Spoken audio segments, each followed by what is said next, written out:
the chase and the hunt, and I set the pace when I'm running. I always take what I want and I always give it 100. Don't need a bank, no I'm funded. Play the game like it's nothing. I'm always thankful for something. Don't take for granted, stay humble. Now wake up! It's time to look at the enemy. Look in the mirror if he is no friend to me. It's not working out, maybe it's the chemistry. It's time to break up so I can make a better me. Better believe in your mind, cause it's everything. You can mold, shape, find almost anything. All it takes is some time and some clarity to find your identity. It's mind over everything.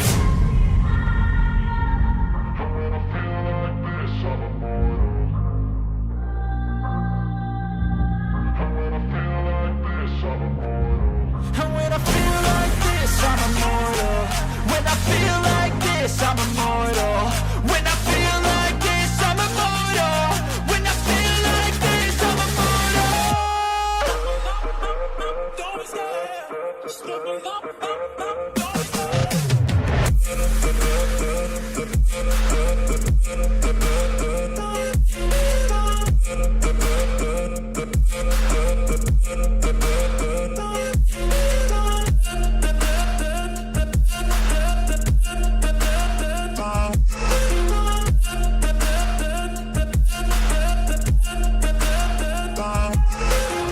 I'm so gone. No, I'm never turning back. I won't stop. I'ma fight until there's nothing left.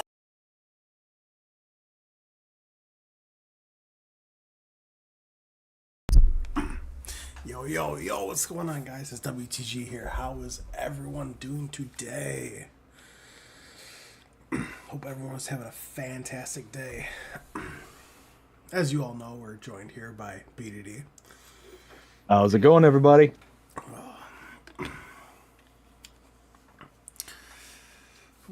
Man, do we have some stuff to talk about today, man? Ooh. Yeah, we do. Woo! Lots of news, lots of mods, and lots of even more news. We'll just go with news. Oh yeah. All right, so I'm gonna get this brought up over here. All right, I'm gonna go ahead and capture this right here. Oh, wrong one, wrong button. Button, who's got the button? Oh my goodness, I can't even press the right button. There we go. Yes. All right. See my mouse, yeah.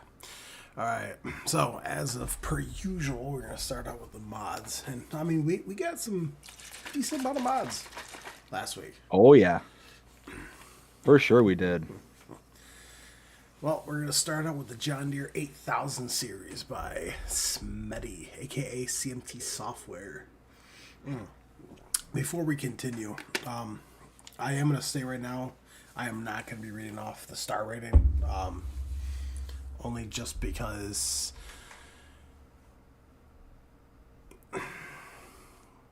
it takes a little more time than what we need, and I don't really think it really matters that much, as long as we just go over it. So if anyone is wondering, I'll put my mouse around it, or I'll just highlight it so people can see. But Good call. Let's see here. The downloadable size for this is 24.26 megabytes to download. So the John Deere 8000 series, this is a good mod. Now, before I'm going to give a quick introduction as to how I kind of perceive these mods. So I'm looking at this from a console player's perspective. So I'm going to be talking about things like the file size. I'm going to be talking about the mod itself. You know, all the kind of things that I myself will look for when considering whether I'm going to install a mod or not, and kind of speak from that perspective. Now, when I start talking about things like file size and things like that, it's not really going to be pertinent to those who are on PCs and stuff like that, so ignore that portion of it. But I am going to share information from a kind of overall perspective that is going to be applicable to PC players and Macs as well. So I'm kind of take what I'm saying with a grain of salt. You know, don't trust my word for everything. Just kind of looking at it from that perspective. So talking about the John Deere 1000. This is a good mod. So one of the things I look for when I talk about, our tractors and equipment, things like that, is the file size. So number one, I try to look for mods that are less than 25 megabytes when it comes to tractors and stuff. This one meets that. Power, we're talking a good range between 160 and 225. That's a nice one. This is also a production year of between the late 90s. So that also means that we're going to see a cheaper buy-in for the power. So when we look at our mods in that kind of range of large tractors, again, our lowest starting is 160 horsepower. So we're talking, it's actually significantly lower than the large tractors we have currently. So really about the closest thing we have are the Challenger models, the MT600 series at 160 to 225. It's actually the same exact power range. So that's a pretty good comparison.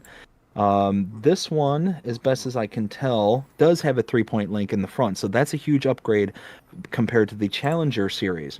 It also includes like the Agco White and the I think it's the Agco 9700 series as well. So the starting price for the Challenger series is 58,500. This starts at 90,000, so it's almost 40,000 or 30,000 more expensive just for this John Deere with the same power range. But you do have that 3-point link as a kind of a buy-in right off the start. So is 30,000 worth a 3-point link? Not really, in my opinion. So in this case, I would probably pass over this mod. Now, there is something that's actually missing from that whole description, and I already let CMT Software know. He said it's not that big of a deal, but if people really want to complain about it, then he'll make an update for it. What's that? It's in the mod description. So, I want you to read that horsepower again. Power 160 to 225 horsepower. Yeah. So I'm just waiting to load my game. I'm loading it in. Compiling shaders. And if anyone's wondering, yes, I am on PC at the moment. If anyone is wondering. So if I go into here and I go into large tractors, I do have this installed. This right here at the very beginning. So I click on this right here. If I go all the way over, so you start 160, it actually goes up to 300 horsepower. That's 8,400 chip. So it's chip tune. Which that does add an extra $100,500 to the price tag, though. But it does go up to 300 horsepower, though.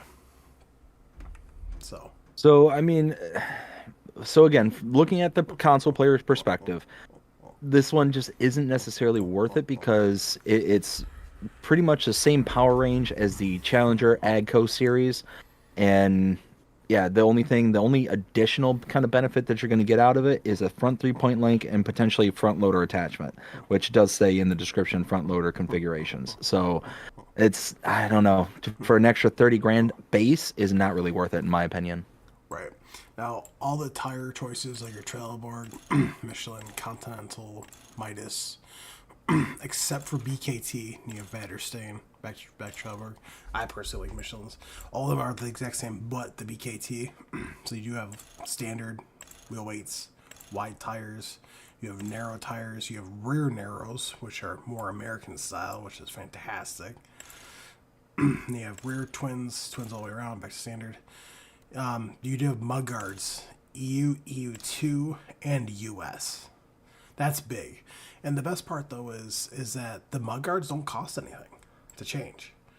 And then you have your front fenders. You got EU and US, or no. So, again, and then you have your side signs. Now, this is going to have an update because those side markers don't work. Like the blinkers don't work. I did point that out to him as well, so he is aware of it. He is going to set an update out for it. So, I mean, I'm not going to go through everything on here, but I just wanted to point that out to you guys, just so you guys could see it. Let me come back over here. Oh, click back down here. Where's my mouse? There it is. You ran away. Found some cheese. Found cheese.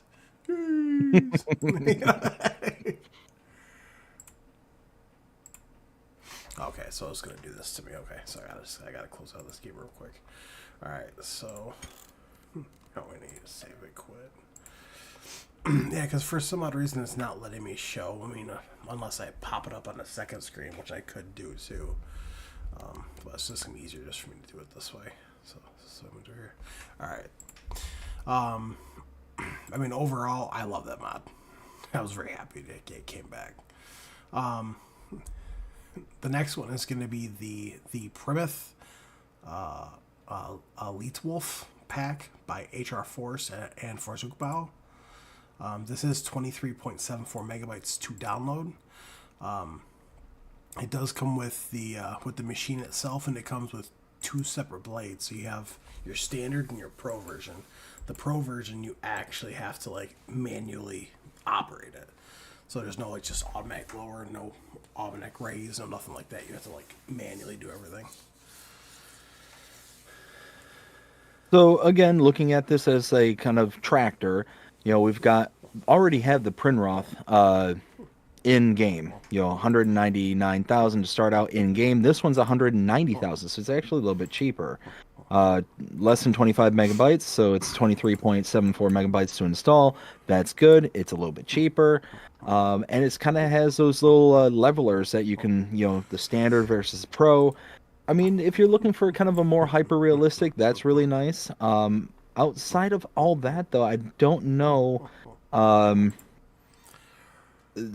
might be less qualified to answer and talk about this one here as opposed to anything else, simply because it's just it's not something I use that often. So it's one of those that on its surface, based on what I can see and based on what I can see in the description, it all looks nice. It all, seems fine. Not something I'd personally install because it's not something I can personally see using. Well, the nice thing, and it doesn't say it in here either, which I'm kind of surprised it actually doesn't. But the Elite Wolf Agri Power, the machine itself, can go all the way up to 675 horsepower. It's like 615 or 675 horsepower, and it doesn't cost a single dime to upgrade it. Okay. So you literally can use this as a tractor, as like a large tractor, which I think is absolutely phenomenal. Now, the one question I would have is, does this have a front 3-point link, or is it only attachable in the front to those plows? So to the blades, there's levelers.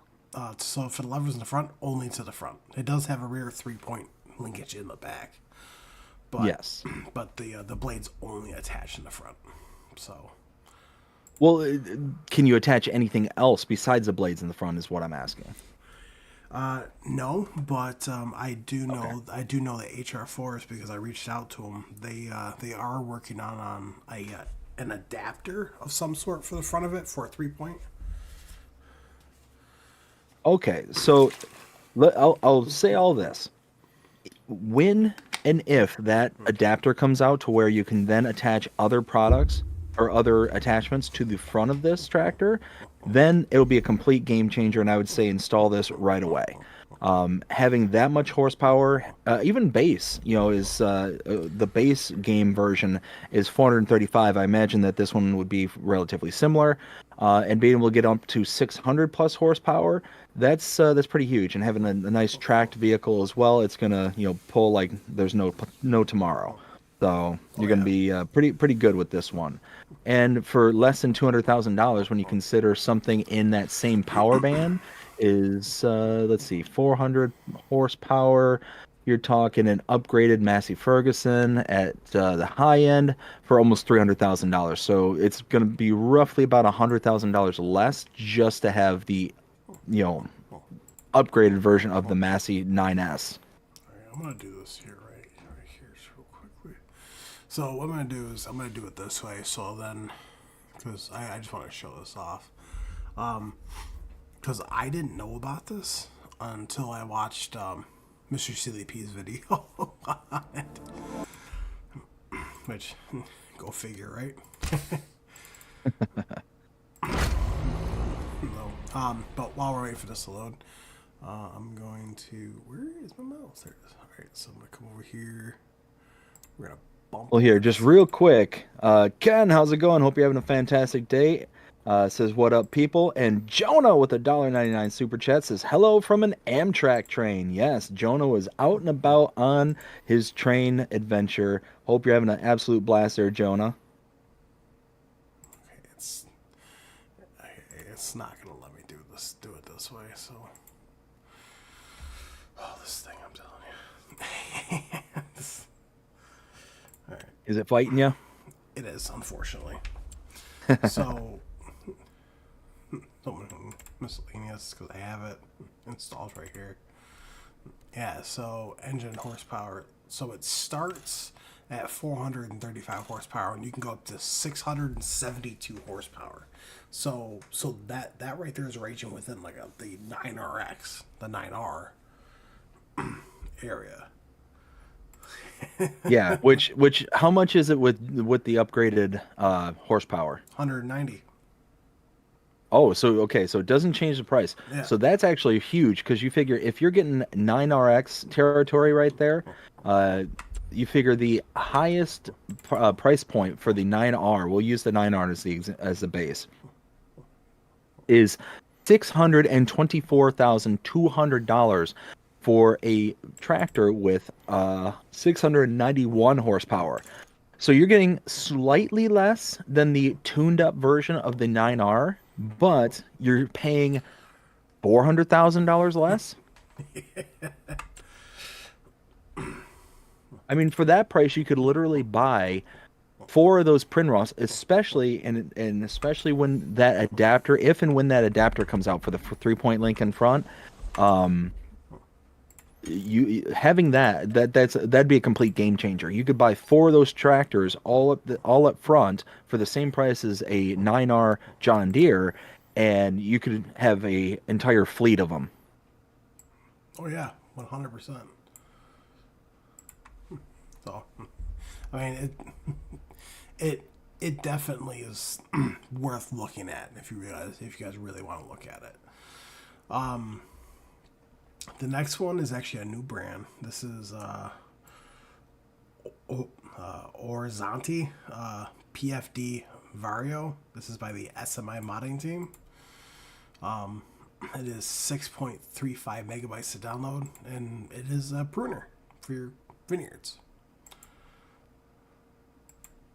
So looks like a nice model, but at the end of the day, if you're not into grapes, then this isn't going to be something for you. Me personally, I'm not into grapes, so this isn't going to be something for me. Right. Same here. Especially if we don't have the Oxbow.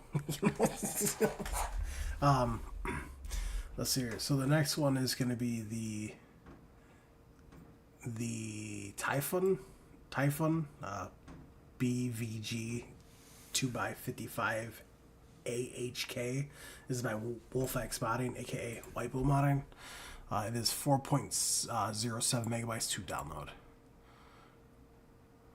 So this one here, I am actually very glad that this is making a return because this was part of the Platinum DLC from last year. And yeah, it's a nice little addition here because it's a little bit more expensive than the base because we do have the base version. But the difference between this and the base version that we have is the base has a single pulley system. This actually has two pulleys along. So for 8,500 is the base game version of this same kind of mod. It's called the EGV65 AHK SG. It's $8,500. This one starts at $13,800. So for less than double the price, you're getting double the amount of pulling capacity for this particular mod. So if you'd like to do forestry and be able to hook and drag and get them out of the thick forest areas, you can slap on and basically double your towing capacity with this one here. This also comes with different accessories that you can kind of do different kind of pulley systems and whatnot. It's more of the aesthetics. It's not really anything outside of just the way it looks, but the way it functions is basically you're getting double the amount for half the price, or half again the price. Well, also, the nice thing too, I mean, you can even see it by the picture right here. I'm circling my mouse, but you can put a chainsaw in there. So, Yes. which is absolutely Yeah, so that's actually a good point there, because this does store the chainsaw, like Will's saying. And for less than 5 MB, it's 4.07 megabytes to download. I would absolutely install this. And as a matter of fact, I did install this. so did I. Let's see here. So the next one is going to be the Steel Sheds pack. This is by Maca. No. It is 8.92 megabytes to download. There's 3 different shelters in here, and the price difference, you got 2,700, 3,500, and 5,000. So for less than 9 MB, you have 3 pretty decent sized shelters here, sheds, and they're highly detailed. They got lighting inside of them, in some of them at least, and they're big enough to hold some of your bigger equipment, such as your harvesters, as you can see on my screen here. Yeah, this is actually a pretty nice little model and nice looking too. So at the end of the day, I'd install this. The and the only shed with the lights is the one that's enclosed with the 2 doors. Yes. Yeah, Mr. Sealy P absolutely loved this one. Love that mod. Next one is going to be British Style Bunker Silo. This is by Road Tech Mod. I think that's how you pronounce it. It is 12.19 megabytes or 12.19 megabytes to download. The price tag is $75,000. So this one here, I'm kind of bleh on personally. Nothing wrong with the model, nothing. The looks really nice and whatnot, but the reason I'm kind of blah about it is $75,000 is really expensive to hold manure, and that's what this is going to do. No, this Or is I'm sorry, silage. not manure. Sorry, silage. Sorry, my bad. I misspoke. So it's just one of those. That's quite a bit for the size of it and all that. And really, it's just kind of a. I don't know. It just not my kind of cup of tea for just kind of converting over your chaff into silage. And it's just one of those where you can buy a base game one for $25,000. Now, depending on capacities and stuff, I'm not sure how much capacities it didn't actually say in the description. I don't know. Just even if this is on par with the medium size one, the medium size is 60 grand. This is 75 grand. Is it worth almost 13 megabytes? I don't know.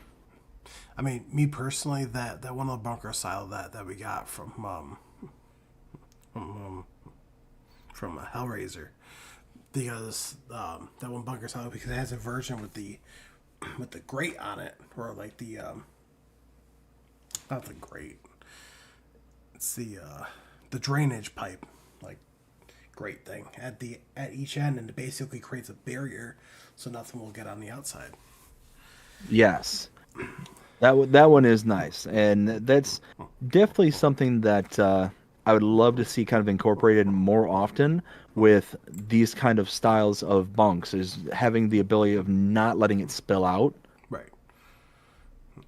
Right. But I mean, like I was saying, it looks good. It looks like a good style, and if you're playing on a UK style map or a British style map, then this might fit into your gameplay perfectly, and it might be worth it to you. Again, 75 grand, when all things are considered, I think is just a bit too much, considering that we've got other options. Base game. Yeah, I don't know. Just not one that kind of leaps out at me. 100%. No, I agree with that. Let's see here. Let's see here. Placeable. No. Placeables. There we go. Let's see. Search.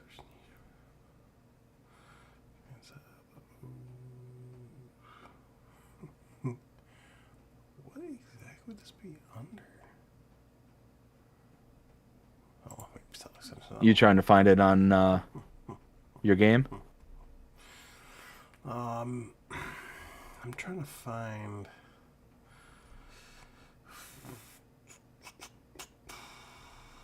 see replaceable. I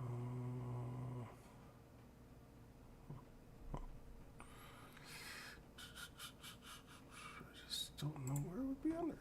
Huh? Let's find here. Okay, so that's under that. I'm trying to find this. The elusive mod. Everyone, just bear with me, please.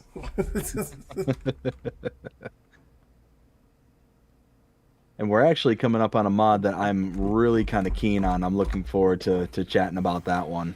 All right, here we go. Yeah, so $75,000 for that one, right? The price tag, and the downloadable megabyte storage is 12.19. Now the one by Hellraiser, which is the GDR bunker silo, is only 6.72 megabytes, and it costs $10,000 to place down. And it's twice the size, and it also has like that barrier on the one. So, I mean, I guess it all depends on what you want, I guess, you know. Oh yeah, and like I was saying earlier, everything that we're saying here, it all gets overwritten if somebody has a personal Right. like a predilection towards a mod. If it speaks to you for some reason, and we're not giving it a high rating or anything like that, then you do you. It's all completely and 100% up to you and what your preferences are. So we're just kind of giving you from our perspectives, me from a console perspective, Will from a PC perspective, kind of what we think of it. I mean, I'm on PC. Well, I'm also on console too. But even on my PC, I didn't install that. So Yeah. let's see here. The next one is the Powerful Spotlights pack. This is by Vanquish 081. This is 1.37 megabytes to download. Now they have two that are manual, and they have two that are automatic. So I absolutely love this mod. I absolutely love it. And here's why. You get these spotlights that are absolutely like power of the sun kind of spotlights. So you can see here on my screen how it's really dark on the main starting farm there on Riverbend Springs. And then boom, you click it on and all of a sudden you can see everything around the yard doing. I mean, you could really get some work done around your fields there on Riverbend Springs. And it's just nice. It's a very, very nice little mod. If you're wanting to just kind of light up an area and be able to work and be able to do it while still working at night, it's absolutely perfect. And then you're talking about, the price. You're talking for the biggest one, it's $2,150. That's not bad for price. The megabytes is less than 2, so you're talking super low to install, super cheap to buy. It's a win-win. Right. Well, see now what we're doing here, we're just going over things. With all mods, it's all up to everyone has their own opinions on things, So, I mean, like for example, like BDD loves this mod. I'm not the biggest fan, only because I'm not the biggest fan of the modder personally. But I mean, it at the end of the day, it always comes down to what you like. So. Next one is going to be Natural Water Plants. This is by L Moonlight, or MA. It is 6.04 megabytes to download. So, and some of these do make noises. Some of them do not. So, going back to the whole Love Fest, I love this. I absolutely love this one because it adds a nice little decorative touch to your water sources that you can install onto your own maps. You can create yourself and make it just that much more realistic. It's not just a kind of divot that you put in and water, kind of water overlay that you put on as well. This is something that actually gives you something to kind of sink your teeth into and for it to actually look legit. And you can see here on my screen, this portion here, how it's just all kind of ties into the whole kind of water feature that you're installing onto the map. It just looks really, really good. And for less than, 7 megabytes to install, you get several options, including ones with sound, some with none. I mean, yeah, at the end of the day, love it. And I think it's a great mod. Oh yeah, 100%. And super cheap. Oh yeah. I think the most expensive one is $200. Yeah, right.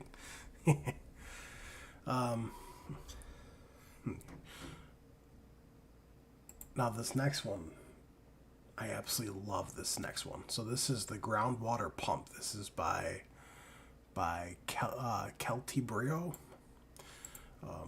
Apologies if I butchered that name. The size is going to be 2.72 megabytes to download. The price tag is only $3,000. So then the water extraction is 10,000 liters per hour. So basically what this does is so you basically pump it, and it's free. You don't have to put anything in it. It doesn't charge you nothing, which is super nice. It's 240 cycles per month, which is super nice. So basically you activate it and then you come over to get your water and then you can bring it to wherever you need.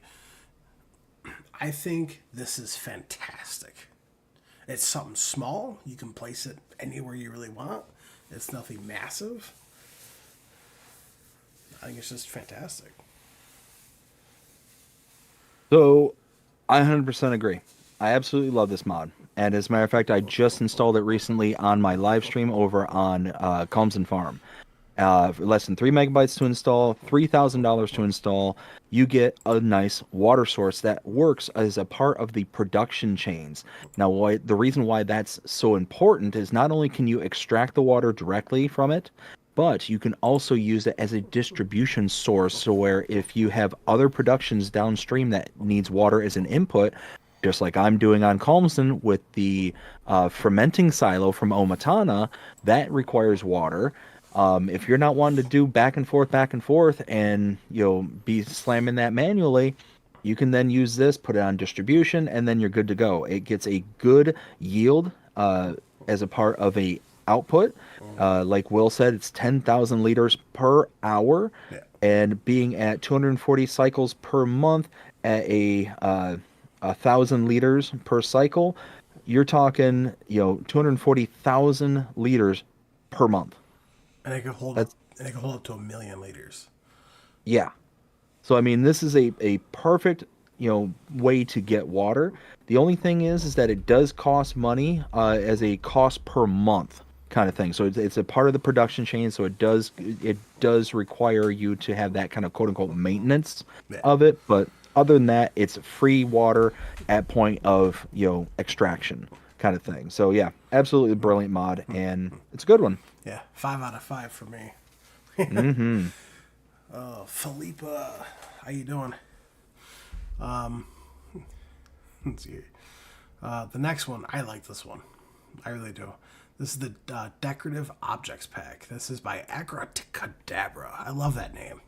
I love that name too. The size is going to be 19.71 megabytes to download. But you get... So technically it's over 180 plus placeables.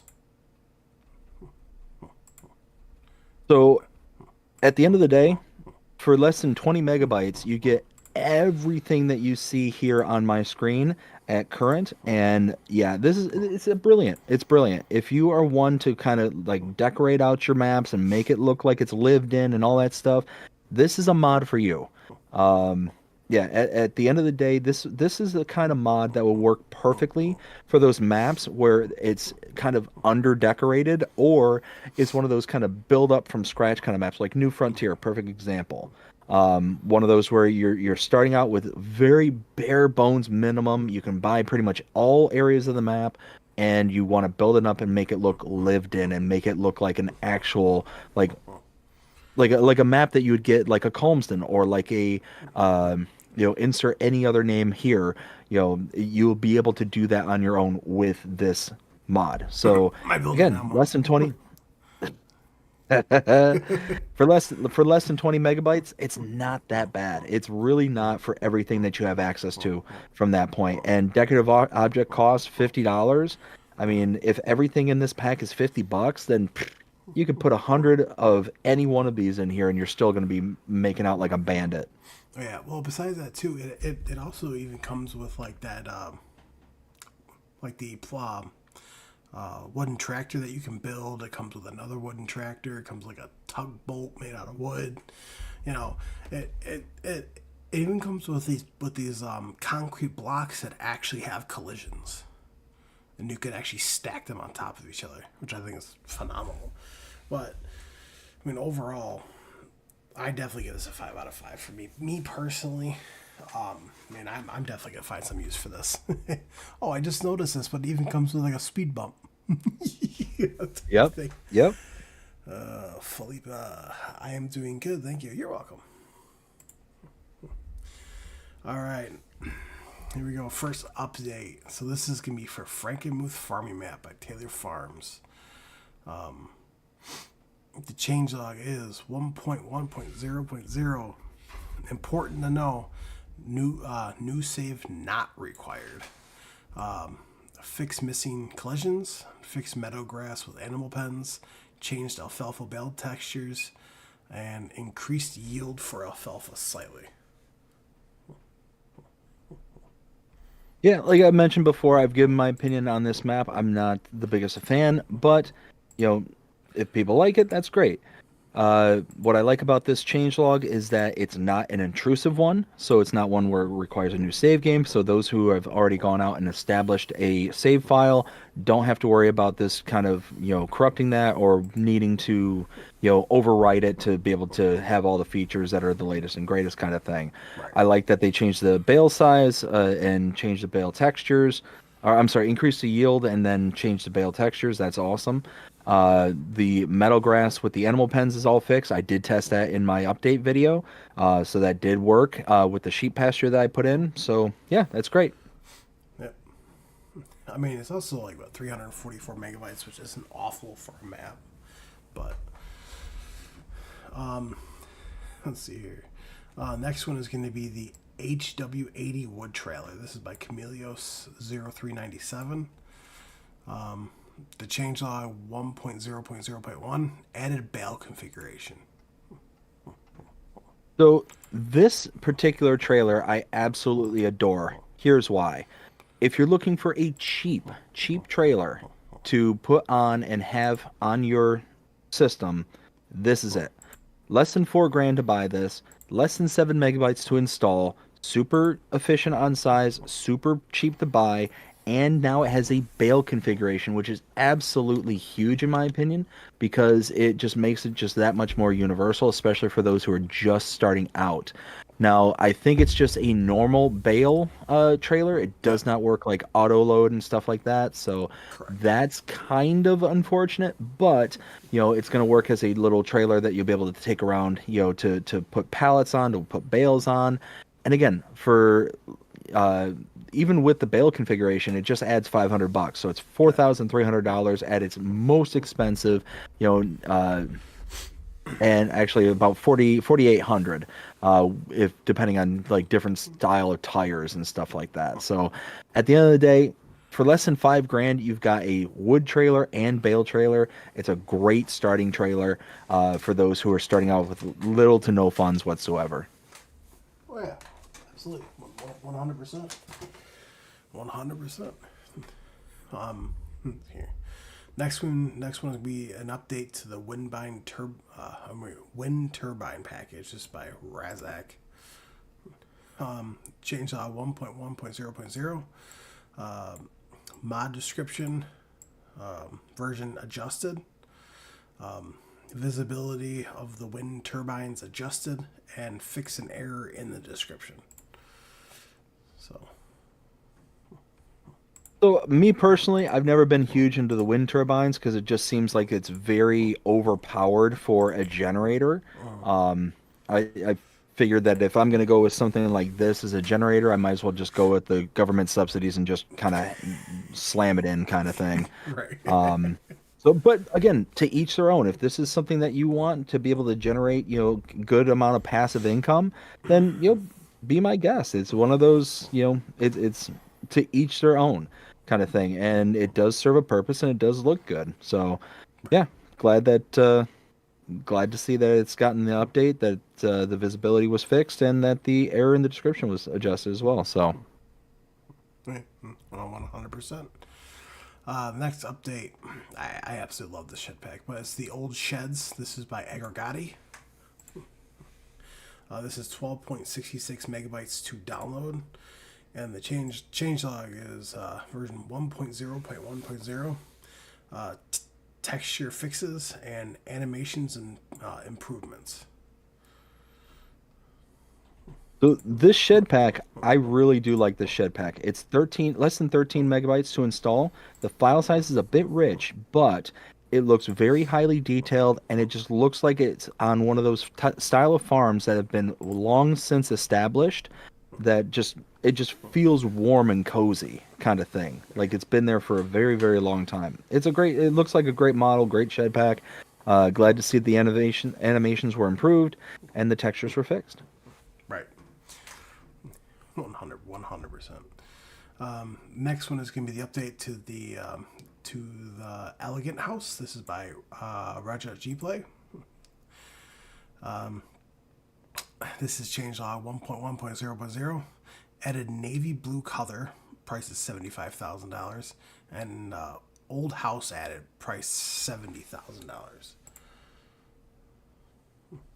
So again, this one I didn't much care for because you're talking 30 megabytes to install. So that's really quite kind of rich for a console player, and you can't go inside of it. So I mean, it's great that they added the colors. It's great that they added the kind of change in the old house and made it a little bit cheaper. About $5,000 cheaper. But at the end of the day, if it fits the style that you like, then great. But me personally, it's not worth the size. Yeah, 30 megabytes to download. No, thank you. It looks brilliant though. It looks good. Oh yeah, you just it can't go just- inside. You just can't go inside.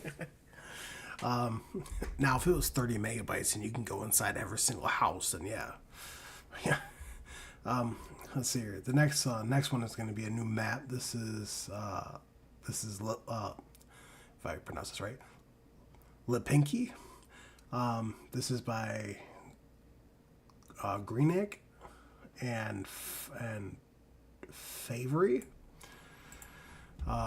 It is 196.09 megabytes to download. I mean, it's a small Polish style map. So it's not a bad map. I think if I remember right, I gave it like a 3.5 out of 5. And I do like it, but there are some parts around the map where it just kind of feels cartoonish. There's a big smattering of colors from the wildflowers that are planted around the map, and it's just a range of the different colors that you'll see. You'll see like a big smattering of pinks. You'll see big smatterings of reds and stuff like that. Just north of the starting farm, there's a chunk of property where there's a water source. You can't buy it. You can't buy it. You can't do anything with it. So it's just kind of there. Right. So it's just, I always struggle when a map has areas that you can't purchase unless it is like a big built up town area. That would make sense as to not being able to buy it, kind of thing, to be able to just kind of buy it out and then potentially do nothing with it, or to be able to just like blow it out kind of thing. I don't know. Me personally, it's a good map, and if this is the style of map that you like, that's great. Me personally, 3.5, above average, but just above average. I mean, even on the Mothhub, they got 4 stars. Yeah. Serious. So the next one is going to be Lizard, the Lizard 44202/5557. This is by Agri. It is 49.87 megabytes to download. And so the first one is the Lizard 44202. It's a truck, $62,000. It does have 300 horsepower or 600 horsepower. And then you have the Lizard 5557-AC, which is a dump truck. It is nice that it says unloading side back. Price tag is $72,000. exact same kind of horsepower. The capacity is 10,000 liters, 12,000 liters, or 16,000 liters. So this model, I like the model. It looks really good. It reminds me of a very Eastern European style truck. Like I said, looks really, really sharp. My only issues with it is the megabyte. It's almost 50 megabytes to install. That's really, really large for like a vehicle, per se, especially one that's just a truck and, a dump truck configuration. It's one of those that if we take a look at kind of comparables for this one in particular, not necessarily in style, but just in kind of horsepower and stuff like that. Starting horsepower is 300 horsepower. So you're talking about the International CV series. The small International has 350 horsepower. That's at 67,500. This one to start out is $62,000. So I mean, there's really not much in comparison when you're talking at that horsepower range. But if you bump it up to the 600 horsepower, I'm not quite sure what the price bump would be for that. But you're talking about introductory Volvo.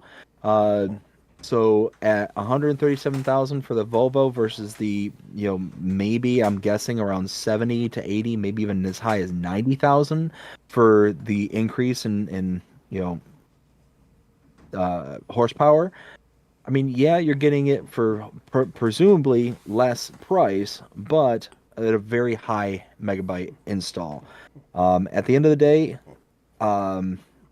this one is kind of too niche for me. It would be on a very specific type of map that I'd want this on, and therefore wouldn't be something I would install like right off the bat. If I was on the Eastern European style map, I would install this. Other than that, not really interested. I know. I do know that the truck, both of them sound amazing. They're both very highly detailed. Like even on the inside. And they, like I said, they look brilliant, and I love the model. The modder made a very nice looking truck, and there's a reason why it's 50 megabytes to install. But it's, again, looking from a console player's perspective, which is what I am. It's personally not worth it unless I'm trying to craft the world, and this would be a part of the world. It would be a very, very niche kind of install. Right. No, I got you. I mean, even on my Xbox, I didn't install that. Let's see here. The next one is going to be the High-Mech Energy. This is by the SMI modding team. It is 10.72 megabytes to download. So there's two different versions. So you got a mulcher and you got a mower. So both of them are $42,500. They're literally the exact same. One's just a mulcher and one's a mower. So I've seen these come out, not this one in particular, but I've seen something like this similarly come out. And it's nice from a kind of realistic point of view. Well, yeah, like a realistic, if you're wanting to go around and, mow the sides of the roads and stuff like that, or mulch the side of the roads, it's a nice looking mod, and it's a good looking model, and SMI makes really good mods.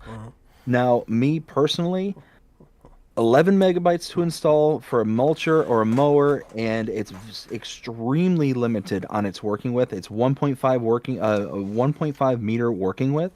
That's incredibly small for almost $50,000 for either a mower or a mulcher.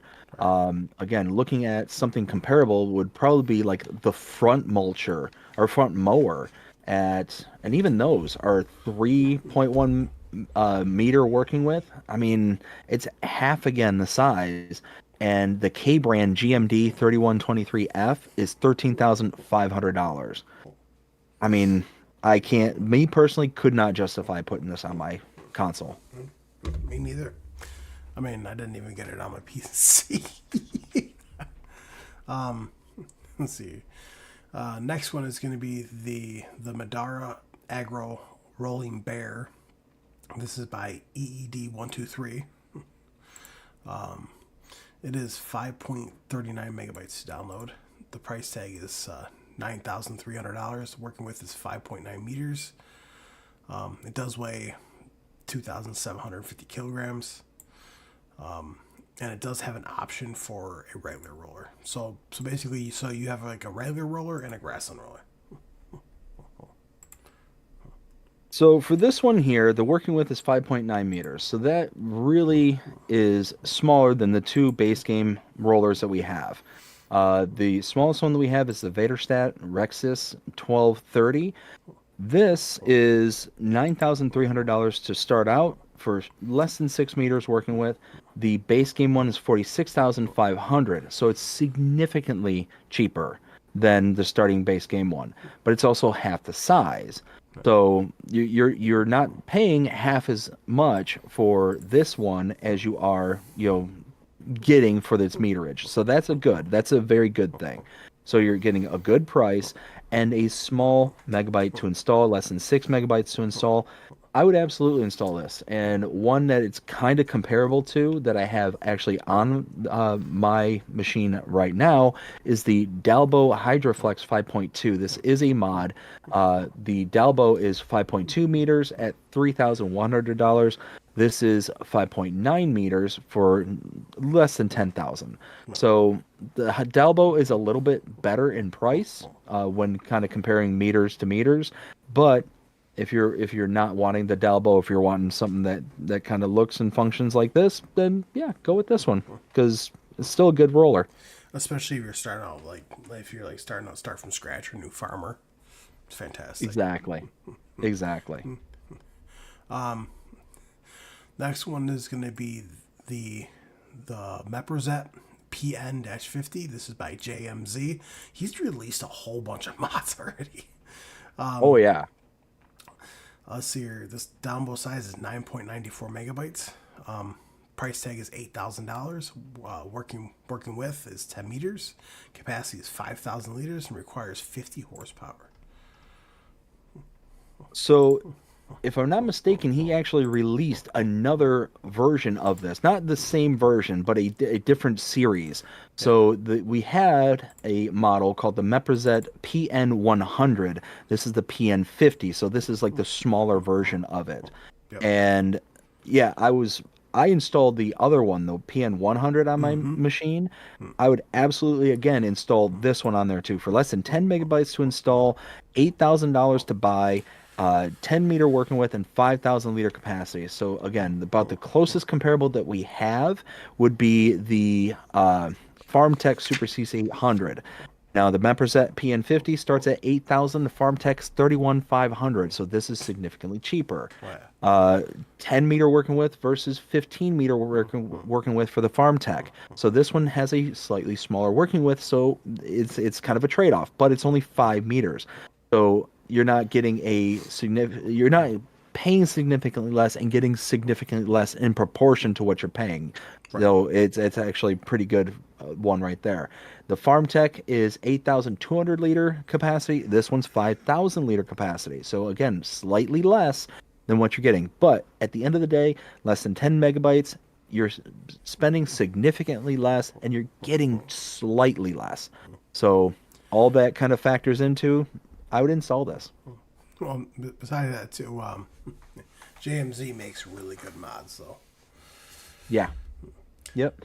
And also looking at the other mod, the PN100, I mean, you're talking that one there is basically double the price. And the things that you're getting for that one is a 14 meter working width compared to 10. So you're getting a 4 meters, a little bit bigger.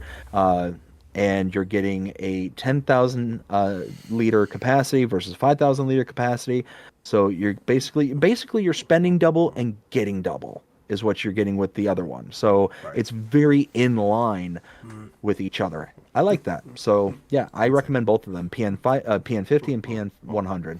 Exactly. Yeah, I have this other one, the 100.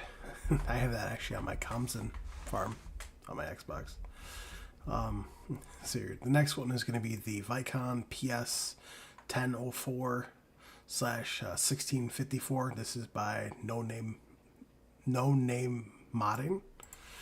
It is 2.28 megabytes to download. Um, Working with is 18 meters. Price tag is $3,450. Capacity is 1,000 to 1,650. This does solid fertilizer and lime, and it does spread the lime at 18 meters. So, not going to hide the ball in this one. This is a brilliant mod. Not only is it a brilliant mod, but it's it's just good all the way around. So, about the closest comparable we have is the Salac at the RZK300H. $2,000 to buy the Salac. This is $3,450. So a little bit more expensive, just a little bit. But this is where it starts completely blowing the Salac out of the water. So the Salac has a 300-liter capacity and only works with solid fertilizer. This has a 1,000 and a 1,650-liter capacity. So right there, you're getting almost 4 times again the amount of capacity for $3,450. So you're talking $1,450 more for almost 3 times the capacity. That's big. That's really, really big.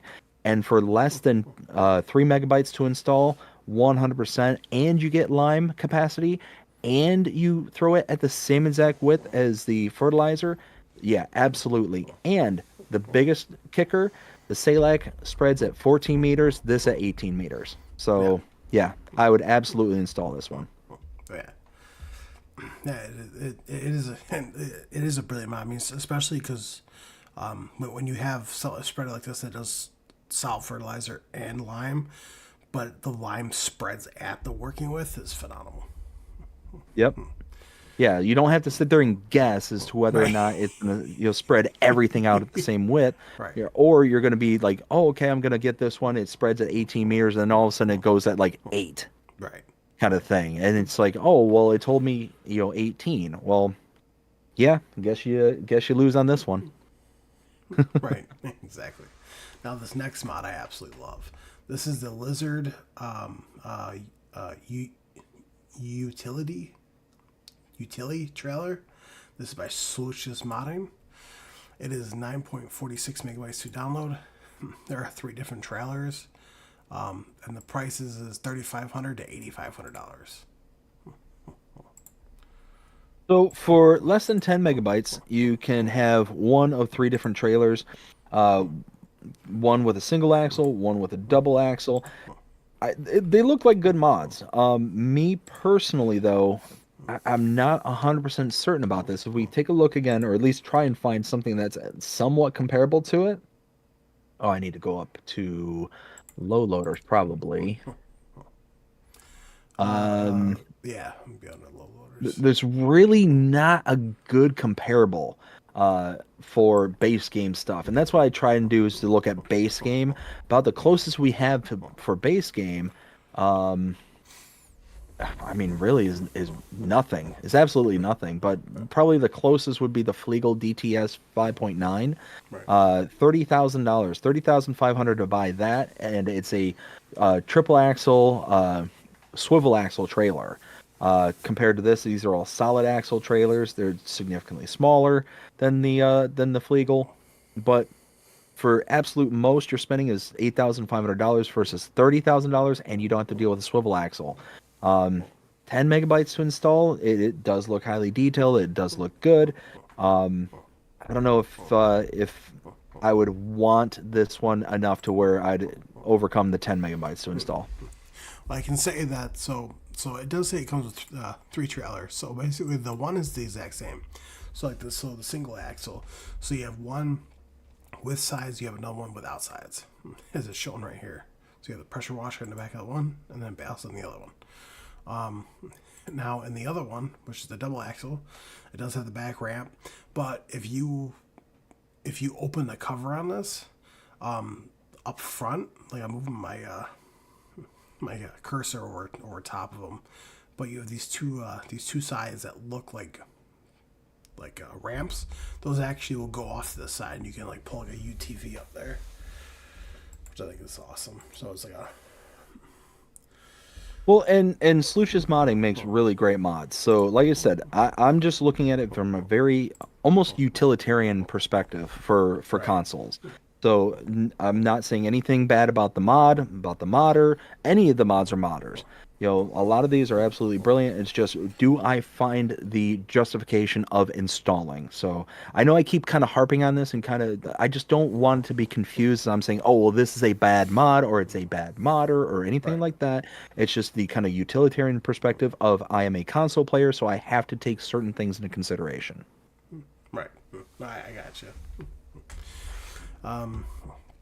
So here, the next one is gonna be the Lizard Car Tow Trailer. This is by Kazan18. This is 6.22 megabytes to download. The price tag is $6,000.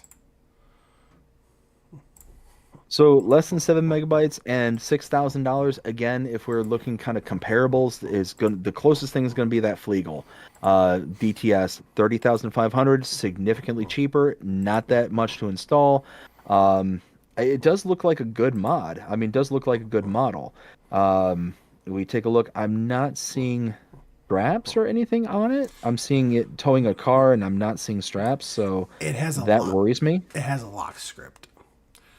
Gotcha. Okay. So it's one of those that yeah, I'll say looks good, but gonna be up to the individual on that one.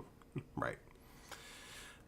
Next one is going to be the Rear Agriculture Platform. This is by GNFS.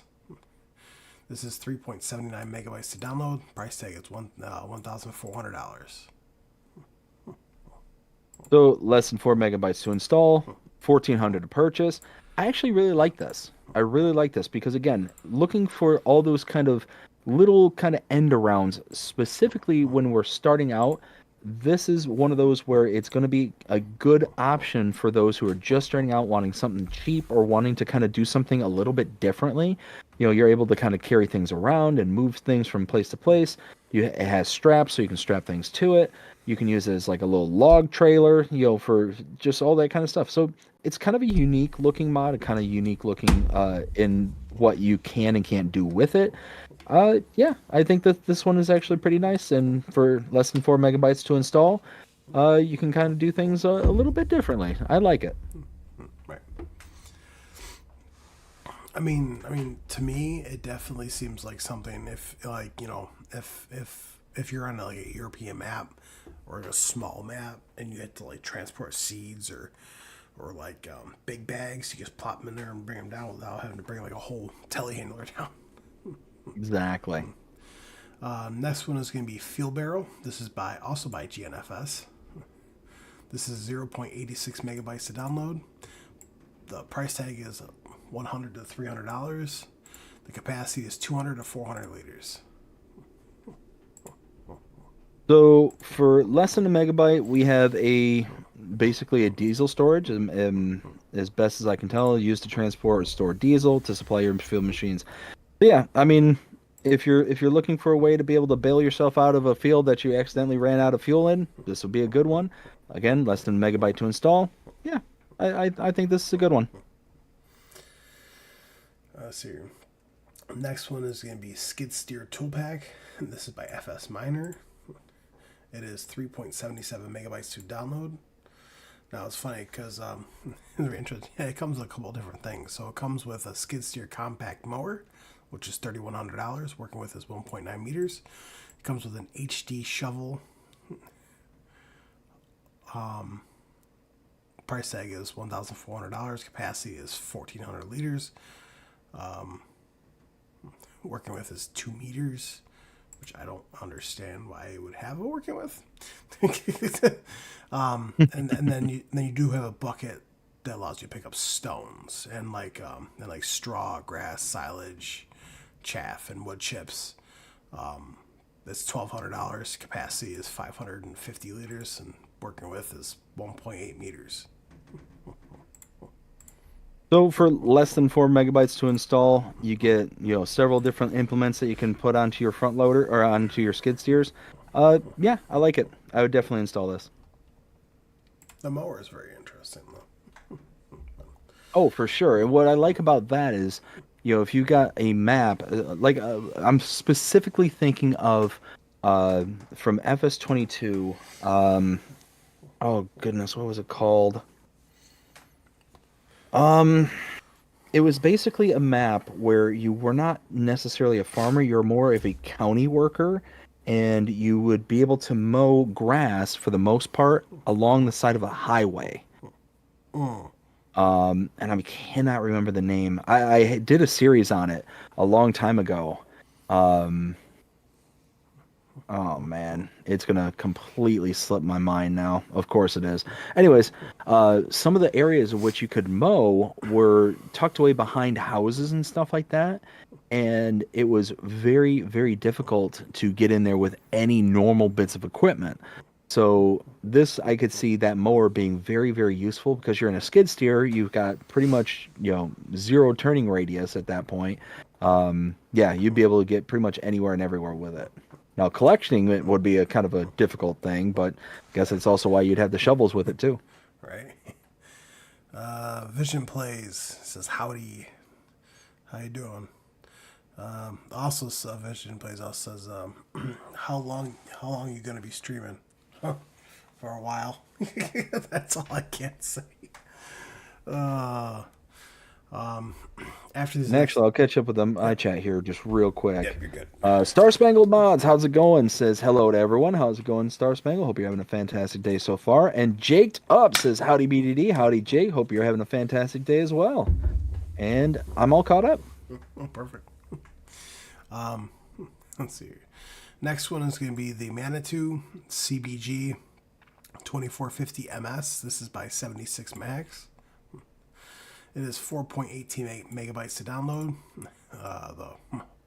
The working width is 2.45 meters. The capacity is 2,500 liters. Price tag is $3,800. And the weight is 895 kilograms. And it is for telehandlers. So, looking for a comparable, we really don't have one. The reason I'm saying that is we have the universal bucket, kind of base game. We also have a manure fork. Like this is a bucket with the front claw on it. So the cool thing about this is that it's going to lock down whatever is inside the bucket as soon as you close that kind of front claw, kind of thing. So that I really like about that style of bucket. Less than 5 megabytes to install, less than $4,000 to purchase. I mean, it's one of those. There's no good comparable, but just looking at the universal bucket, the Magzi universal bucket, we'll kind of go with that. 2,648 liter capacity for the Magzi. This has 2,500, so it's a little bit less. The capacity or the price for the Magzi is 2,200. This is almost 3,800. So it's a bit more expensive, a bit less capacity. But what you're getting out of this one is specifically that clamp, that specific clamp. And if you're kind of working around with a telehandler a lot, it might be worth it to have this. Because like I said, it does lock it down to where if you've got something inside of the bucket, you tip that bucket forward, it's not going to just go dumping out on the floor, kind of thing. So it's nice. It does leave you as a kind of viable option for things. So like I said, it's kind of up to the individual. But yeah, I would install this. Let's see here. Next one is going to be the Flegel Silage Roller. This is by Green Star, 3876. This is 2.11 megabytes to download. Price tag is $7,500. Let's see silo compaction. Here we go. So probably the closest one that we have, the only one we really have in the base game is the Halara Stego 485 Pro. Base price for that is 19,500. This is 7,500. And less than 3 megabytes to install. Yeah, I mean, I would install it. I'd absolutely install it. Less than 3 megabytes, and it's actually more than half the price reduction. So, Right. yeah, if you're just looking for something cheap to get the job done, yeah, I'd install it. Oh, yeah, 100%. Even though it's weird because it does. I won't point this out, but it does have a 3.4 star rating on the mod hub.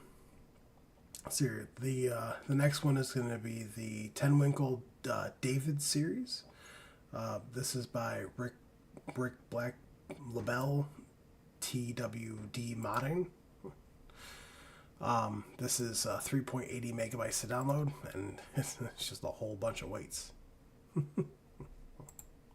I mean, this is going to be up to the individual person. I honestly, when it comes to weights, I have zero to say about them.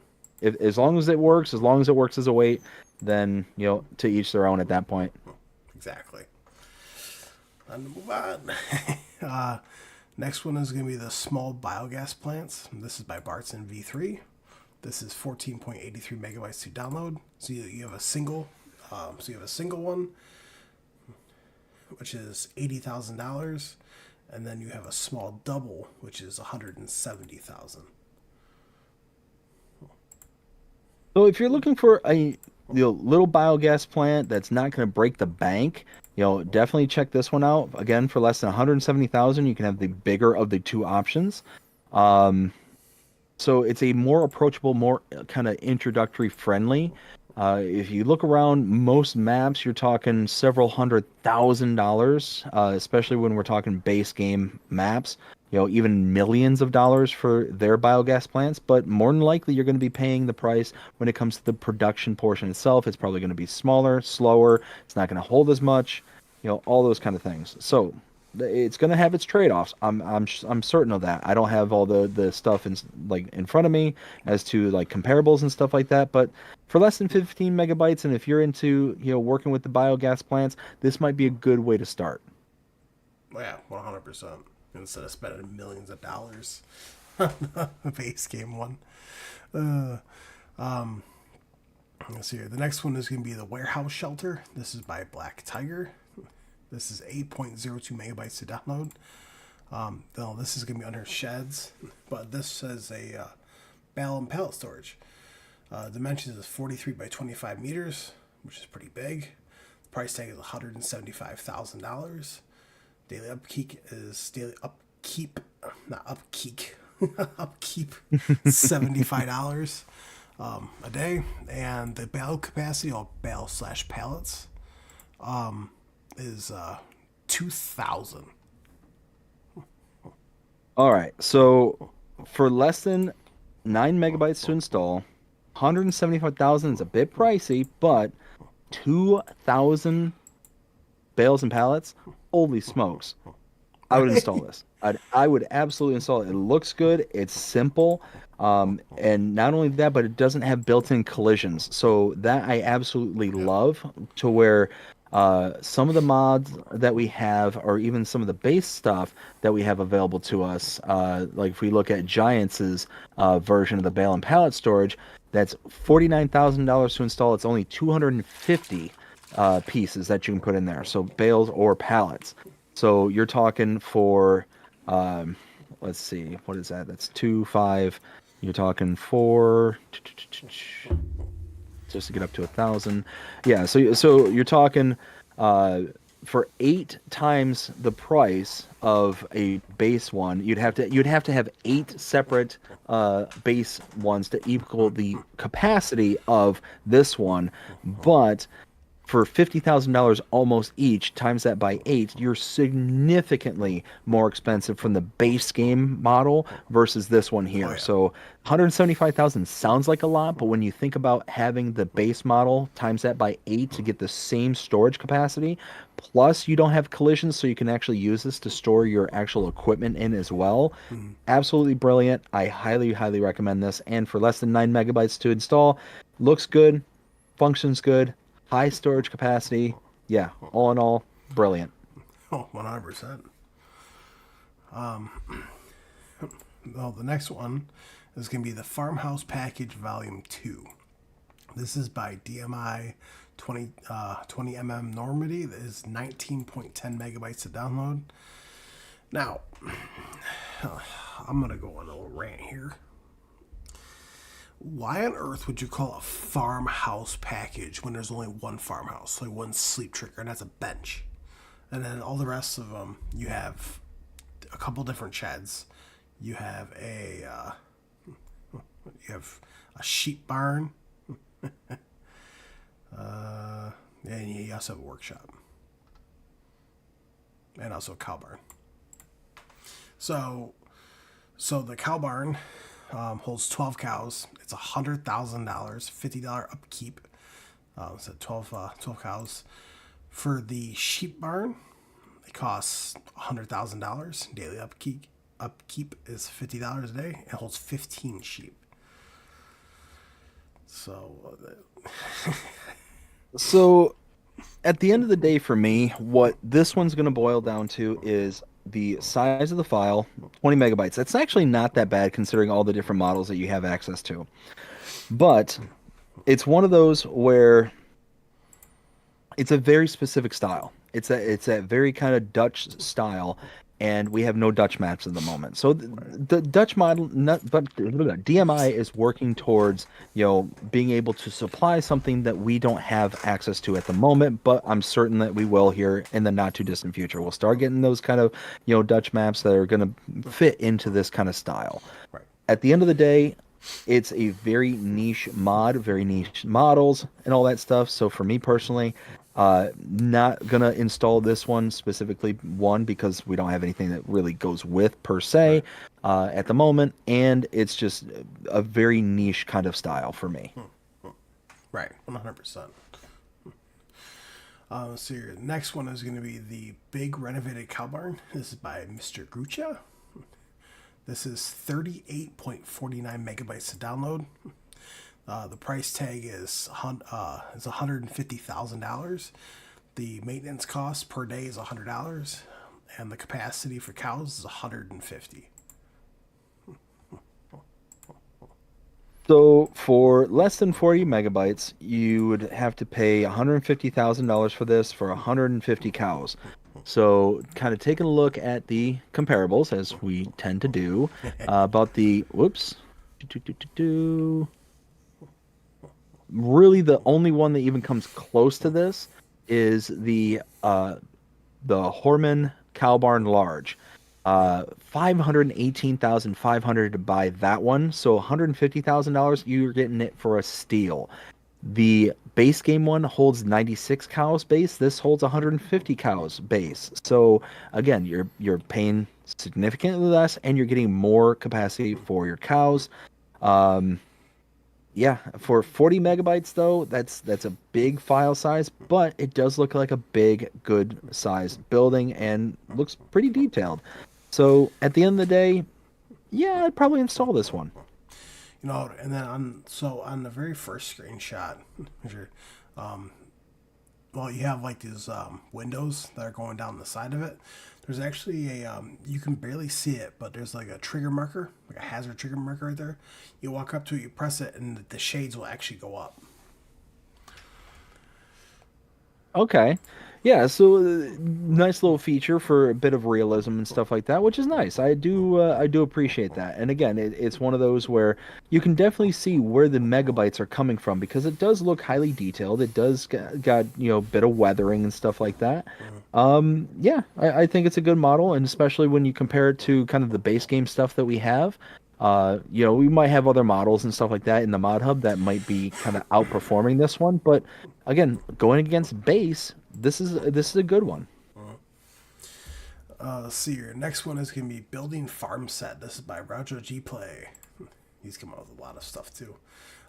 Yeah. This is 63.35 megabytes to download. So it comes with a cow shed.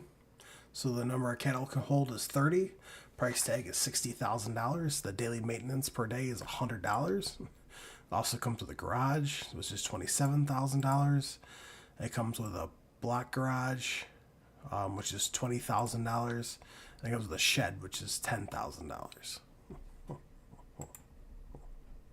So this one is, they look great. The models look great, but almost 70 megabytes to install. That's a very, very large file. At the end of the day, you're talking, you're almost at the territory of a forestry map at that point of not really one where I could justify that kind of space. Now, again, the models look brilliant. And Rego G Play makes brilliant models, makes them very, very good looking as well. But for me personally, I would not install this just because of the file size is just really, really large, and I could only see really maybe using one or possibly two models out of this. I always have a very, very hard time with these kind of sets and packs and stuff like that because you're getting this really large file size, much larger file size, when more than likely you may want one, maybe two of the things that are in that pack kind of thing. Well, I mean, and it doesn't really specify, but I believe this is the one that costs $27,000. But the one shed does have a workshop trigger in it too. So I mean, don't get me wrong, it looks fantastic, but I mean, I'm not gonna use this. You know, I mean, but someone out there, Howard, is using this. Somebody out there is like, I mean, 28 people rated it. So, you know, but I 100% agree with you though, BD. I mean, so do you know why he puts everything in packs? Last I heard, I think that Giants kind of prefers it that way, don't they? Yes. So they stated for FS25 because they have so many mods to get through, like new mods and updates and stuff like that. That they prefer if the modder tries to put things in sets, so they can get through testing faster.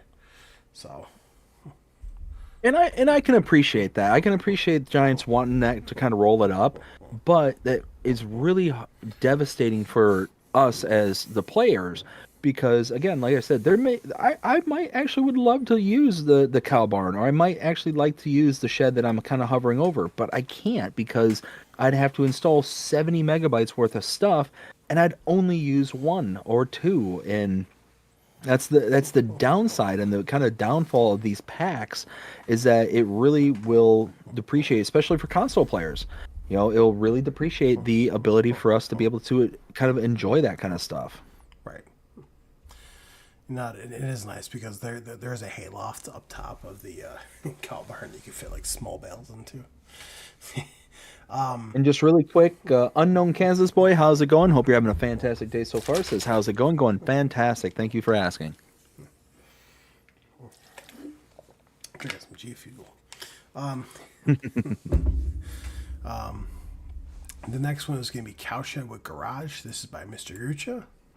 This is 51.23 megabytes to download. Price tag is $60,000. The daily upkeep is $150 a day.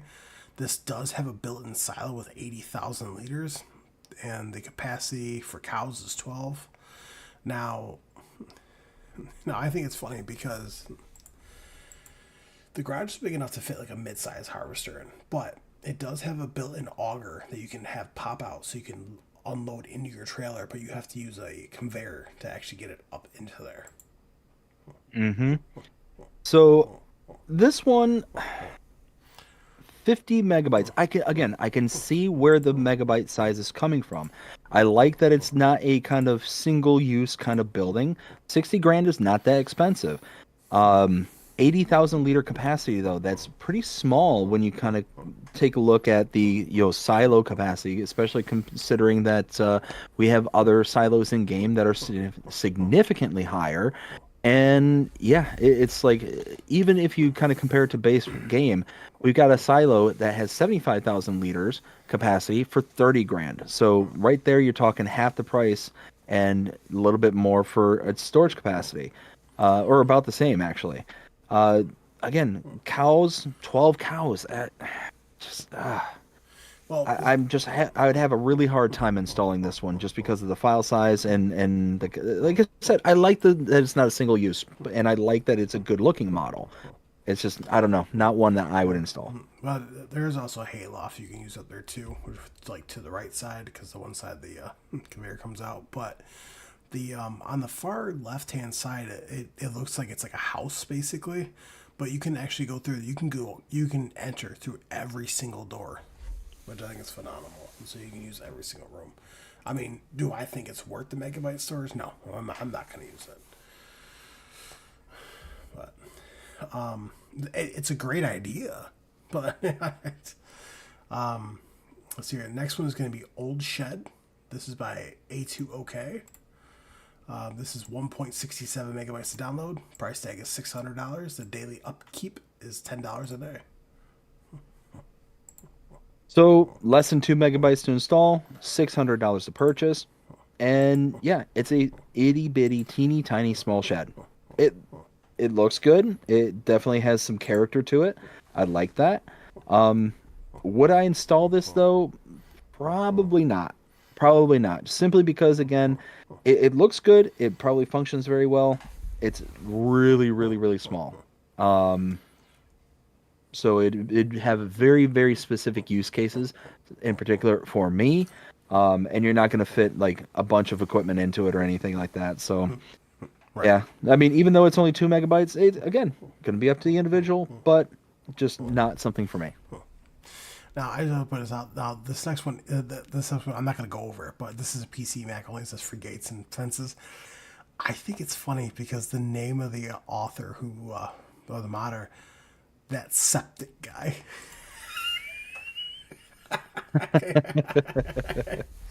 Oh, such a funny name, though. All right, let's see here. So, next one is going to be Cone. This is by FA. It is 0.13 megabytes to download. The price tag is $50. This, I personally think, is fantastic because you can pick these up and move them, but on top of that, it will actually stop traffic. So yeah, for $50 to buy, not even close to a megabyte to install. I mean, if you're looking for some kind of decoration, looking for kind of the kind of realism aspect, it's brilliant. It's absolutely brilliant. So, yeah, would definitely recommend this one. The next one is going. So the next one's going to be an update. So this is the Horizonte Mix Rev series. This is by the SMI modding team. Changelog 1.0.1.0. Fix working speed on Horizonte Mix Rev 200. So, again, this is basically for grapes and olives. You know, it's a mulcher. I'm not a big grapes or olives person, you know, especially these kind of vineyard styles. So Oh yeah.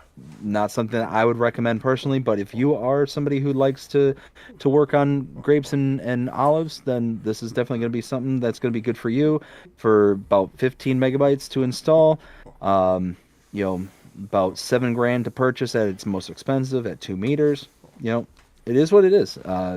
Yeah, I just no opinion really strong in any direction. It's going to be up to the individual. Specifically, going to be up to the individual who likes to do olives and grapes. Especially if you like at SMI modding team stuff where they make phenomenal mods.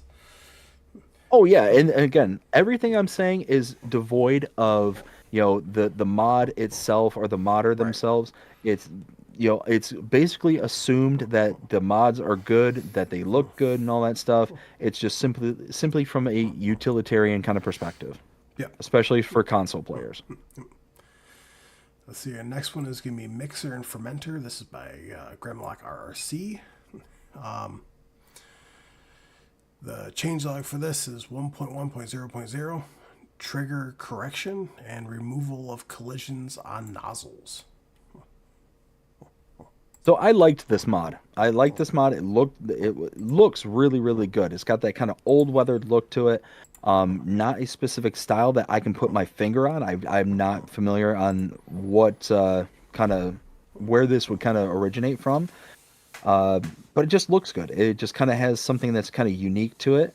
And for less than 2 megabytes to install, you get not only a silo that will, you know, make silage. You take your grass and your hay and put it into silage, but you can also make TMR as well. So it's good. I like it. Oh yeah, I got that one installed. And I also like that they removed the collisions from the outspout from the trigger. So Yes. or removed it from the nozzle. There we go. Yep. Just makes it to where you're able to get, you know, bigger trailers and stuff underneath it to be able to get your stuff out of it. Yeah, it's phenomenal. Yeah, that was a good update for that.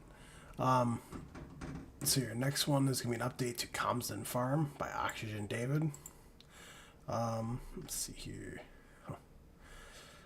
Okay, I'm not going to read this whole changelog out because it is a very extensive changelog. I do want to state this over here. Info.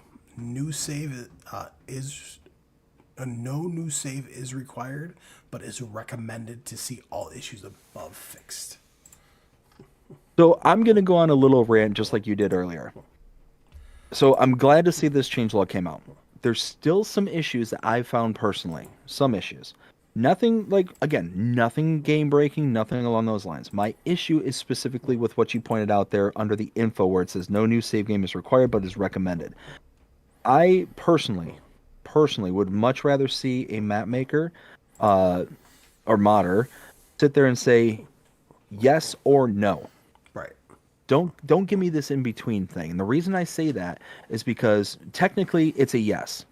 Reading this, it's technically a yes. If you want everything that is available with this update, then you have to create a new save game. There is no two-way about it. But it's almost like they're trying to split the baby on this one, Right. kind of thing. It's like no, it's either yes to get everything or no, you don't need it. Period. So again, it's just a kind of personal grievance that I have when I see that a map maker kind of takes that language. Right. And then whenever I put out my specific update videos and stuff on maps, I will go ahead and say, no, they say no new save games required, but what they really mean is yes if you want everything. Right. 100%. No, I agree with you. Thomas Collins, hello, how are you doing? I mean, it's fantastic. Came out, which we're going to talk about him later in the news. Gotcha. Benji, how's it going? Says good evening, everyone. Good evening, Benji. Hope you're having a fantastic day so far. So the next one is going to be the Pagigo. I don't know how to Pagio? I'm just going to say APE.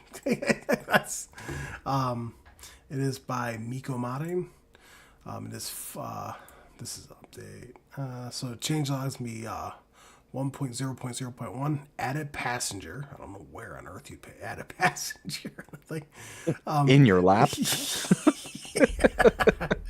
on the roof. Fix braking on bolt and unrealistic configuration. Oh, hey, there's where the passenger goes. Oh, I just went, it's changing through the screenshots, and then all of a sudden you just see him kind of squatting in the bed of the. yo, multiplayer, we just ride around that thing just. Oh my goodness, that was absolutely priceless. I just so happened to look up at the right time, and there it is, like boom. Right.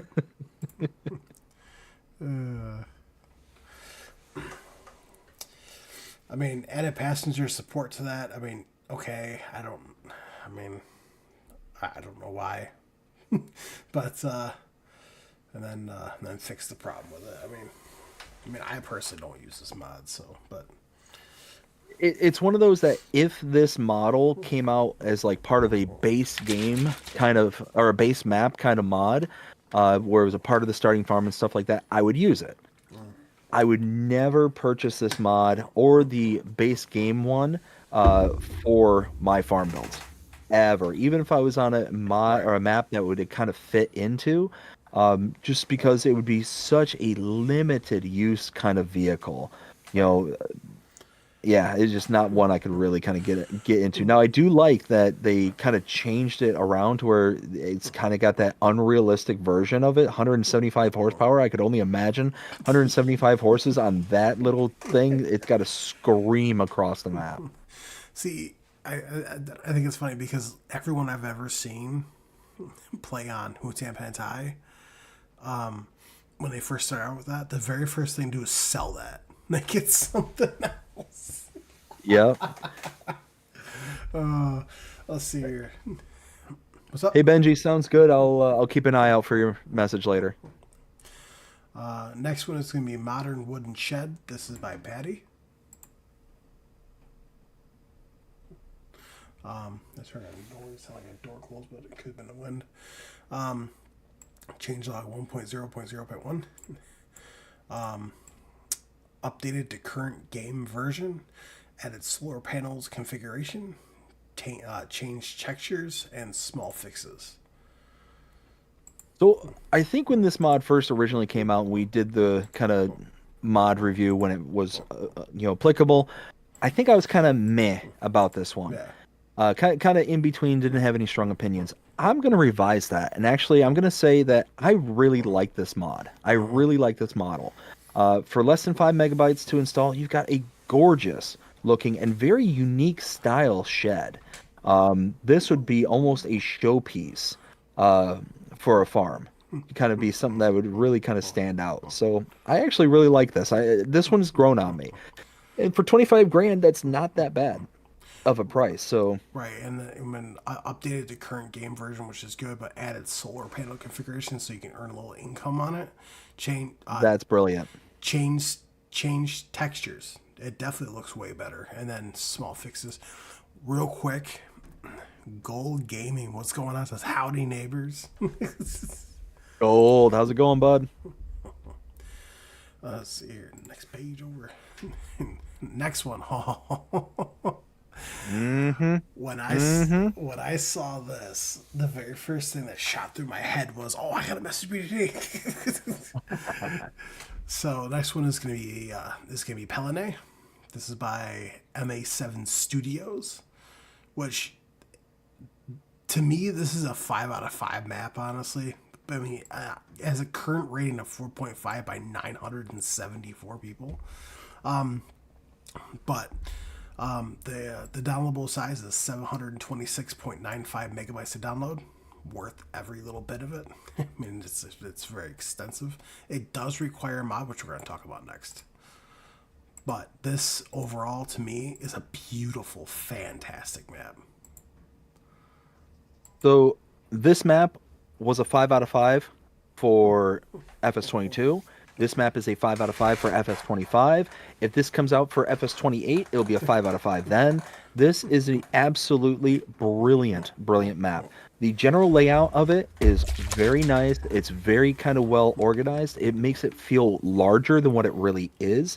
It being just a standard 2x map, the kind of road configurations and stuff like that. You kind of have a road that for the most part just goes around the entirety of the map, but it just really makes it feel larger than what it really is. The layout of the fields, the terrain, the undulation, the color palette, everything about this map is absolutely top notch. MA7 Studios, I wasn't expecting this to come out when it did, but I'm so glad it is out. The changes that were made between 22 to 25, some of the things that I noticed is the main starting farm, the production point that is there. You had the dairy. In 22, you had things like you could make mustard out of actual mustard, the plant. You'd make like deli mustard, like the old stone ground mustard. There for the production points. That's one thing that was different. That's not a part of the 25 version, which is fine. In my opinion, that's totally fine. I mean, at the end of the day, this is an absolutely beautiful map, and MA7 Studios did a fantastic job. And the fact that we have it so early on, because we got it so late in 22, I'm stoked. I'm absolutely ecstatic that it's already out. And it's going to have a good long shelf life for it. 3 things. First thing is Gold Gaming says it definitely is 5 out of 5. Absolutely. Number 2, I personally think it looks way better in 25 than it did 22. And also number 3, imagine, because on Friday, I mean, people are going to be coming in and out, but after I get back from the movies, so that's probably going to be about like 8 o'clock. Ish, about 8-9 o'clock, I'm gonna be streaming for hours, and we're gonna be on this map. So nice. So here, next one is gonna be Pelene Buildings Pack. This is by MS7 Studios. It is 65.34 megabytes to download. It is a big megabyte storage, but you do have a multifunctional shed, It is under storages. Price tag is $42,500. The daily upkeep is $15 a day. There's a woodshed, which is $32,000. Daily upkeep, $15 a day. Bunker silo small, $15,000, $5 daily upkeep. Cow stalling, $130,000 daily upkeep, $35 a day. Holds 50 cows unless you extend the pasture out. Water tower is $8,000 to buy. The daily upkeep is $5 a day, which that does charge you. And then it has the dairy with the price tag $36,000 for the size of it is phenomenal. The daily upkeep is $80 a day. So I know earlier in this show I was kind of complaining about the packs and stuff like that. This being almost 70 megabytes, that's a very large file size, but I will say this. They are absolutely brilliant looking models. They fit very, very well within the map of Pelinier, and I could actually see using several of these for other styles of maps, especially a European style map. They're very functional models. There's the bale storage, the cow barn. I want to focus on the cow barn just really, really quickly here because 130,000 to buy, 50 cows is how much it holds. Our base game equivalent would be the Horman cow barn. That also holds 50 cows, but that one is $254,000 to purchase. So for half the price, you're getting the same equivalency for your cows. So very, very nice there. Again, you get a water tower like you were saying before, but you got to pay for the water that comes out of it. That kind of stinks. The dairy production point is also very useful for $36,000. It's basically the equivalent of, the kind of... That's massive. You get the kind of equivalent of the small farm style, but it's a actual good looking model and stuff like that. Not saying the ones that we get base game aren't. But yeah, I mean the dairy $36,000. It's just another kind of design and another kind of look. Considering everything that you get and you can use this for, I think it's nice, and it goes with the Pelinier map itself. So yeah, it's a good one. Now I do want to point out that the dairy. So I was watching your map tour. So when you first got up to the dairy, that very first trigger that you dump into, like the pipe sticking out, that's where all your liquids go. The other dump trigger is for all your solids. They go in, and to anyone wondering, which I know I'm going to stick this right now, and it's a big shout out to Looney Farm Guy for this, it will not accept bottled milk. So whatever you do, don't try to bring in bottled milk there because it's not going to work. The other thing, I was actually kind of hoping that this cow barn actually came with this ramp downwards with the Slurry Lagoon, but it didn't. But overall, yeah. I actually use that. I actually have that cow barn on my comms and play on Xbox. Yeah, like I said, the models work for a European style map. It's good models, and it's a brilliant map. So, yeah, all in all, just a brilliant map. And then now you have the components of said map, of said farm, for your other maps and models that you want to use them for. It's brilliant. Absolutely brilliant. Yeah. Let's see here. Benji, what's going on? Says, good evening, everyone, with a wave. Gold Gaming says, and a heck of a lot better looking cow barn. Oh yeah. Gold Gaming also says, I'll say it, haha. MA7 blows giants out of the water.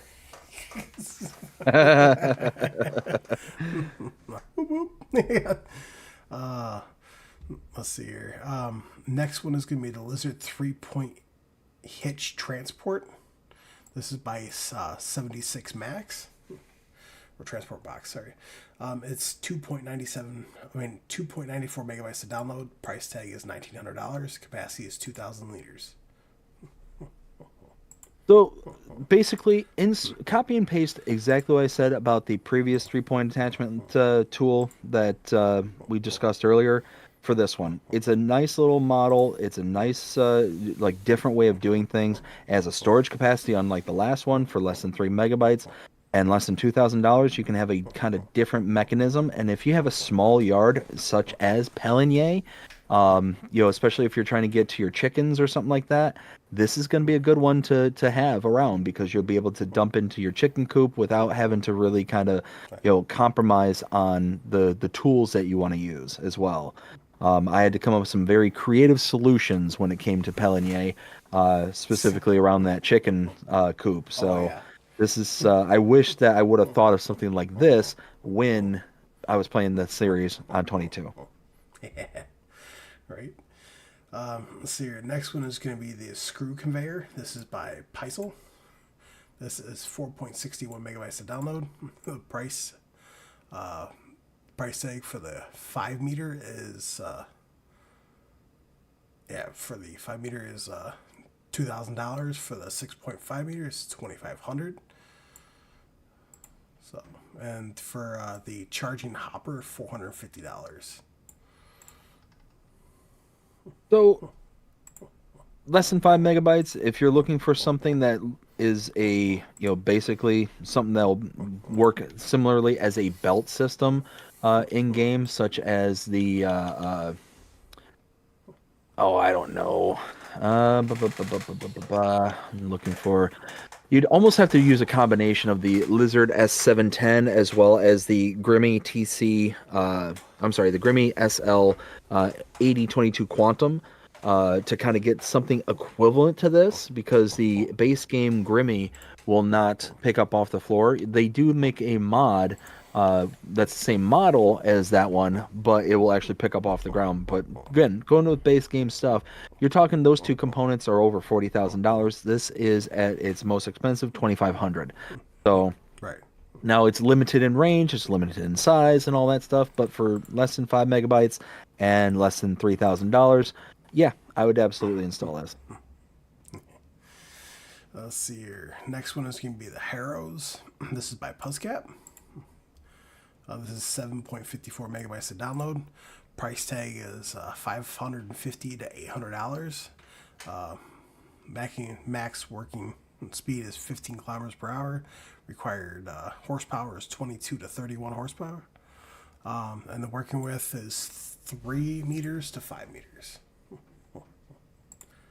So, looking at our kind of equivalent 3-meter cultivator, because that's basically the price, and it goes up to $800 for the 5-meter. Starting out at the 3-meter, though, the closest comparable is the Nooch, not whatever that word is, Eco Cultivator 300. Yes, this is a running joke. Enjoy it. Yeah. 16,000 for base game. This is $550. $550. That's significantly cheaper for the same working width and the same kind of thing. It's a cultivator. This is a cultivator. Brilliant. Absolutely brilliant. Let's go up to 5 meters. Is the Lemken Schmarg 9500K. That's 24,500 liters. That's $800. Yeah. Less than $1,000 for either one of them. So you're talking a significant cost savings if you're looking for something for a starting farm, and it just looks brilliant. I mean, you just look at it and it just looks simple and very utilitarian. It has a purpose. I absolutely love this model, and for less than 8 megabytes to install, absolutely all day, all night, install this one, especially if you're looking for something to kind of start your farm out with. Oh, 100%. I agree with that 100%. Let's see here. Next one is going to be the Smoothwall Hopper Bin Pack. This is by BC Beeler. It's 20.30 megabytes to download. I mean, you get 1, 2, 3, 4, 5, 6, 7, 8, 9. You get 9 bins with it, all different sizes. So for this one here, you're talking about 20 megabytes to install. all in all, if this is a style of silo that you are enjoying, the ones where you need like the why am I slipping on the word? The conveyor belts to in order to take out and put in, then this is a pack for you. I mean, it's really, really nice. You get all sorts of different styles and not styles, but capacities. And for less than $50,000 for each and every one of these, that's actually not that bad. Right. Uh, if I understand these correctly, I would think they're pretty much single use. Like you can put one Yep. crop type in at a Correct. time. So it's one of those. It's a very ultra realistic style of silo, and if that's the kind of style that you like doing, then it's brilliant. It's absolutely brilliant. It also comes with a few additional storage types that it will put into it, such as the rices, the seeds, the fertilizers, and limes. That's really cool as well. Yeah, all in all, I like it. It's not the kind of model that I personally use because I don't tend to use these style of silos, but it's nice. If it's something that you like, install it. Right. Well, besides that too, there's also a really neat feature on here too, which I mean, it doesn't really do anything. It's more for like realistic role play, but it does have a blower you can turn on and off. So, Yes. Gold Gaming, how's it going? Says sharing the love. Appreciate it, Gold Gaming. Hope you're yeah, having a fantastic day so far. And auger is the word that I was looking for. Thank you. let's see here. Next one is going to be Bale Storage Pack. This is by Mad Dog Design. It is 84.53 megabytes to download, and these are storages. Now, I think these are just for bales only. I don't know if you can actually put pallets in here. But your daily maintenance is $150 a day. Your small shelter. Okay, so it's a bale only. Oh no, pallets and bales. Okay, so 250 bales and pallets for $57,500, and the large shelter is 550 bales or pallets for $77,500. Now, I don't know about you, but I would rather spend, what was it, 175,000, 150,000 for the 2,000 bale storage. So I'm right there with you. This mod looks good, and I can see where the file size comes from. This is a hard no, a absolute hard no. Almost 90 megabytes to install this. That is the size of a map for forestry work. That is absolutely all day and all night for a forestry map. So the fact that it's tied into one specific model, hard no right from the start. And like you said, we discussed the one where it's over 2,000 bales and pallets right off the jump for 170,000, and you're essentially, even if you take the large capacity here, let's go 500. Just let's just say it only holds 500, just for ease of math. Yeah. You need to buy 4 of these to get the equivalent storage capacities to that one earlier. You should So spend more. yeah, so you're spending infinitely more. You're getting a much higher megabyte size. I mean, it's just, to me, not worth it. I would much, much rather just get the one we discussed earlier. And the one that we discussed earlier is a much larger model, and it allows you to be able to store things inside of it, like your equipment as well. So it's just a to me, a more multifunctional style of storage rather than this one. Now I do want But to. again, it's a brilliant looking mod. It looks really, really good. Now where the megabyte storage just comes in, I find it absolutely ridiculous, is that there's 8 different buildings. They're the exact same thing, just different design, just different colors. Yeah. So, let's see here. Next one is going to be the Big Bag Tank. This is by Peisel. This is 14.10 megabytes to download, and it just, like, for, I mean, so you got seed storage, lime, fertilizer, you got herbicide, liquid fertilizer, and tank for everything. Capacity for the everything, let's just say, is 40,000 liters for $500. So this one here for less than 15 megabytes to install, it's essentially silos. Essentially what these are, it's the buyable silo points where you'd be able to buy, store, and take out of. I like it. I honestly really do like this. For less than 15 megabytes, you can kind of place these around your farm and be able to kind of mock store your stuff without having a whole bunch of pallets and stuff kind of spread out all over the place, which is nice. Now, I don't know if it's one that you can actually put back into, like an actual silo, or if it's only you can put into it using the buy point, and then it's like one directional. I don't know if it's two directional or one directional. If it's two directional, it's brilliant and absolutely love it. So it's more like a silo. If it's one directional, it's less optimal, but still I do like it. Yeah, I would recommend this one. Next one is going to be System Hall. This is by user 555. The downloadable size is 17.58 megabytes. When does it say? No, it doesn't. Okay. So price tag is $150,000. The daily upkeep is $50 a day. I mean, it's a huge building, massive, and it does have like different compartments in the back. It has 3 different bays, so you can put like your, I don't know, lime. You put your lime, salt, fertilizer, whatever back there. Kiwi Sim Farmer, how's it going? Hope you're having a fantastic day so far. Yeah, I mean, it definitely has a nice look to it. It's a nice model. All in all, for less than 18 megabytes to install, it's not going to be one for me personally. It's a large file size for just a shed, and it's definitely got a very specific kind of look to it. I do like that it has that kind of loose storage in the back, as you can see in this screenshot there. Very cavernous style of building, but again, for 150,000 to purchase, we've got similar models base game that can, kind of take its place. So, not one that I would personally install. Right, me neither. So here, the next one is Big Metal Shed. This is by Patty and Ikus. This is 6.04 megabytes to download.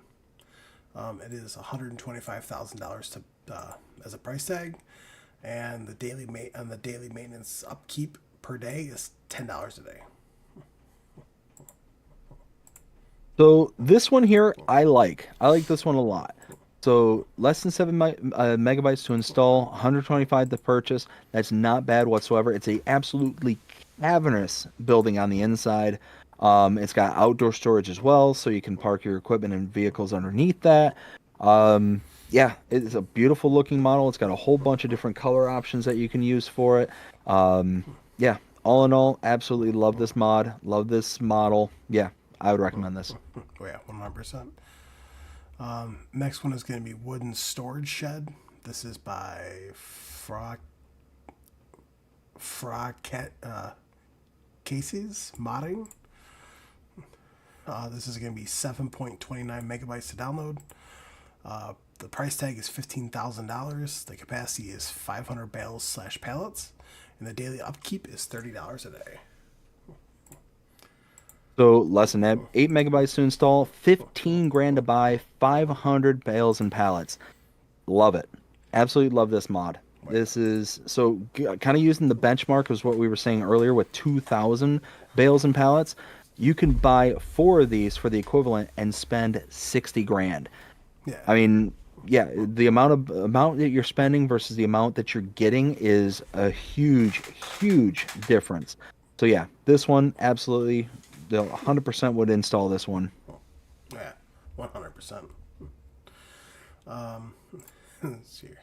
The next one is going to be the garage with a vehicle workshop. This is by Mac Trucker 921. It is 15.94 megabytes to download. The price tag is $106,000. The daily upkeep is $20 a day.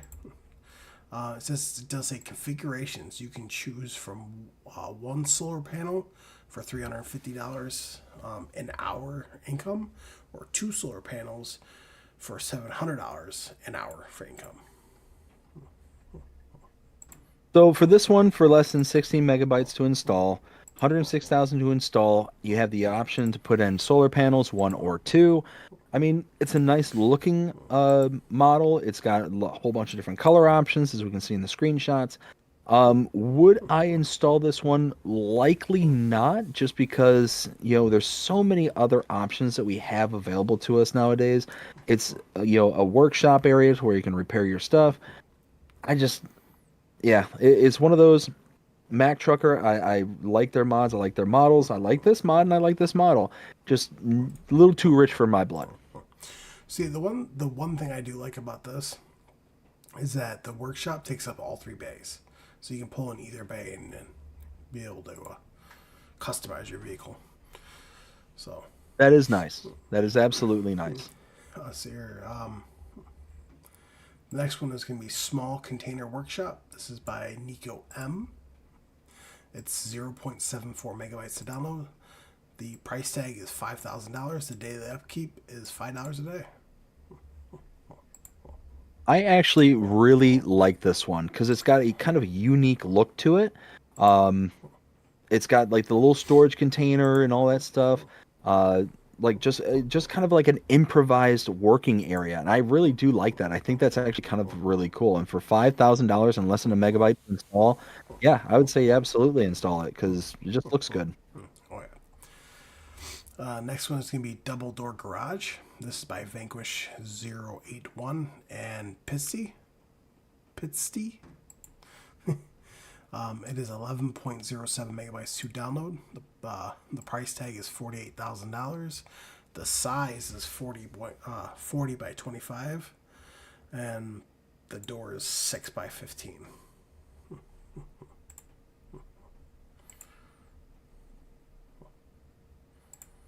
$48,000 to place. It's a big, large building. It's got tons of space on the inside. It's got a workshop on the inside as well. It's got automatic and manual lighting for the building itself. Looks good, and it doesn't take a lot to install. I'd do this one. I'd install this. Let's see here. Next one is the Placeable Gas Station Pump. This is by Mac Trucker 921. It is 1.38 megabytes to download. And the price tag is $2,500. And now this does have a 15% discount when you buy fuel here. So, for less than 2 megabytes to install, 2,500 to actually purchase. Brilliant. And you get a discount of 15%, which, especially when we're first starting out on our games, that's always a welcome sight. So, yeah, I would install this one. Absolutely. Now the next one, I like this next one.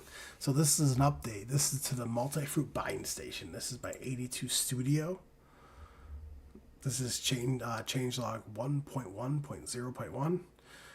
Fixed the daily upkeep value and added a multi-purpose station with buying bulk area, buying pallet area, and selling good area.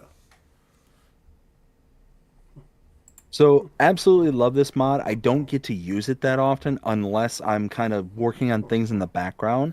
But again, for less than 4 megabytes to install, there's, I think, 3 separate buy points that is available with this. And the fact that they added a model that will allow you to buy your palleted goods with this as well just makes it super utilitarian. It makes it to where you're able to kind of just purchase everything as a one-stop shop, not just loose stuff and whatnot. And you can see here on this screenshot, you have your multi-fruit buying station right there in the front where the kind of outspout is. The purchase point for your pallets is often the backside right over here, and then they will be able to sell stuff as well. So they spawn off to the left side that you can actually sell things at the right side as well. So it's not only just a buy point, but it's also a sell point as well. So very much like that this is a very kind of all-in-one package now, rather than just a buy point for loose product. Right. Oh, I was gonna knock that over. Oops. Let's see. All right. Man. All right. Let's see. Did we not get anything for that? Let's see here. That's too long. Right, well, the only other final mod that we got was an update. Was guaranteed crop prices just by Disturbed Simulations. Now this did come out for consoles. It was a new mod for consoles, and now it got an update. It says new release to improve get compatibility with similar mods. Previous versions should be uninstalled. So basically, if you install this, that's basically an update. But when you install this, make sure you go back in, find the other one, so the other one will not have any pictures on it at all. You delete that one. So that's basically about it. So with this one here, this is going to be down to the individual who's playing the game. Me personally, I'm not a huge fan of this one because what it basically does is it flatlines the price and makes it to where you're basically around the high point every single product that's available in game. I like the variances that you can have throughout the season. So if you're playing with seasons, it just doesn't make sense to me to have this one installed. If this is something up your alley, then great. If you're not looking for that kind of variability within your selling of your game, then hey, more power to you. But for me personally, I like having that variance, having the high points, having the low points, and kind of working in the strategies of when to sell, when not to sell, and kind of going from there. So this one is not necessarily for me, but I can certainly understand those who do like this one. Right. And that is it for the mods. We definitely got through that a lot faster than I thought we were going to. Right. So next on is news. There wasn't a whole lot of news. There was a decent amount, but not like an overwhelming amount. So the first one I shared 4 hours ago is by Ross and Mods. Their JCB TM420S is on its way to FS25.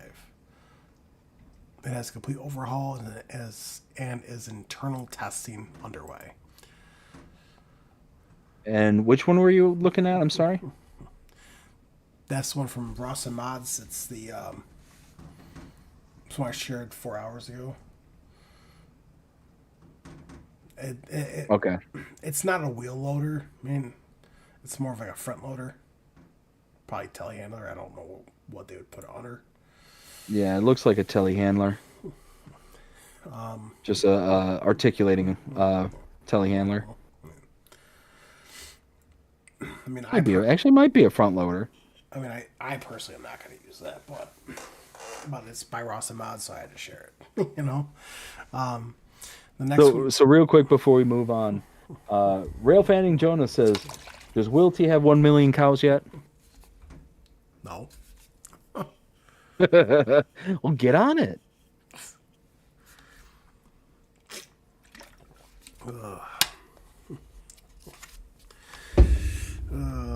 Let's see here. Next is going to be from Icus. I shared this 4 hours ago. This is a closer look at his new shop. This is coming to all platforms. I love the look of this building. Because it has like the one, like it has like the one part that comes out to the side with the one door, and then you can go into like the big area. Now this big area with the big old door that opens up,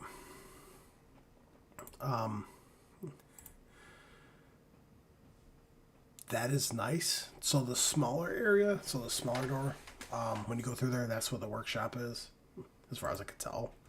But the bigger bay door,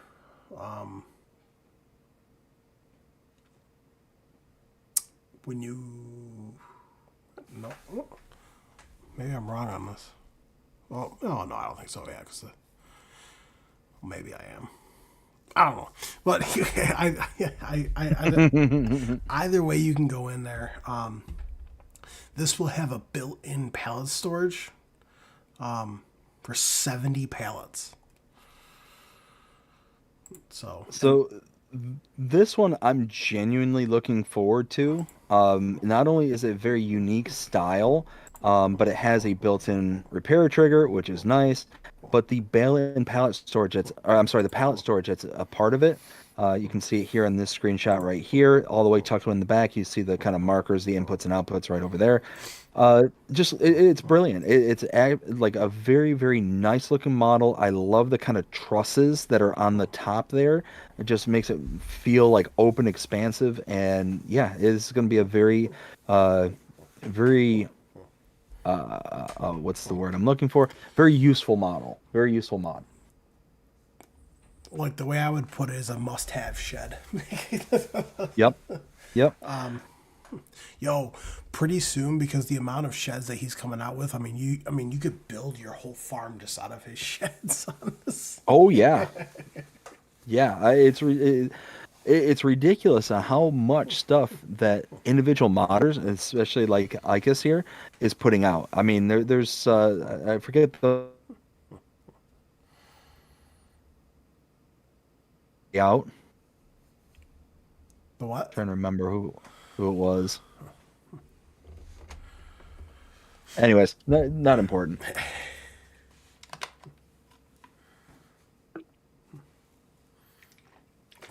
Was there? Well, there's another one. I'm not gonna share this one on here, but if you guys follow me on Facebook, then you'll know what I'm talking about. But I did share a post from Salabuki, but you guys can go check that out if you really want to. I'm trying to think here. So 13 hours ago. Wait, this is So this is from Icus. This is just saying that the new feature for the bale and pallet storage. What's the date? 16th of okay. So yesterday from Ada Modding, he's making the Joskin rotary pasture topper pack. So it's going to come in 1.8 meters, 2.2, 2.7, and 3.6 meters. Basically just a mower. This one, I like this one for the small farms. The small farms that are going to be out there, having a nice little mower that's straight edge kind of thing, that's the kind of toe behind, it'll be nice. But not something I'm going to go tripping over myself to go install. Right, 100%. So also yesterday from Roughneck Modding Crew,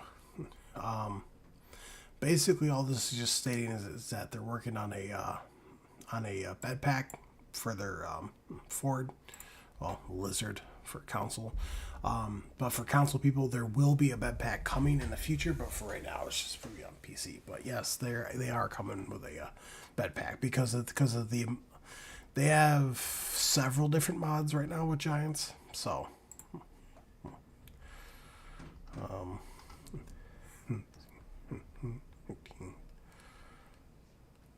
Okay, so now I can go back to the 14th now. I hate that it's all out of order. Yeah, right? Let's see, it's 14th. So this is from Star Spangled Mods. So this is he's basically just updating on the map. Got the dirt roads and field entrances all set up. Farmlands are complete. There's 73 farmlands count. More to come. So this one, I'm really looking forward to seeing how this all turns out. This has been one of the few, because of Star Spangled being a part of my Discord, where I've been actively like seeing it kind of grow and develop. So I'm very interested in how this is going to turn out. But every screenshot that I see and seeing how it's just kind of, developing and going along, it's looking really, really good. So, here's hoping that it's going to be an absolutely brilliant map, and it's going to be something that a lot of us are going to want to play on. 100%. I'm excited. I'm really excited for that. Next one. This is a big news we're talking about here now. So this is from Giant Software. Welcome to Fact Sheet Friday. Which I will get onto that here in a minute. So now we're moving on to the 13th. Is this just so this is just talking about the shed that we just talked about.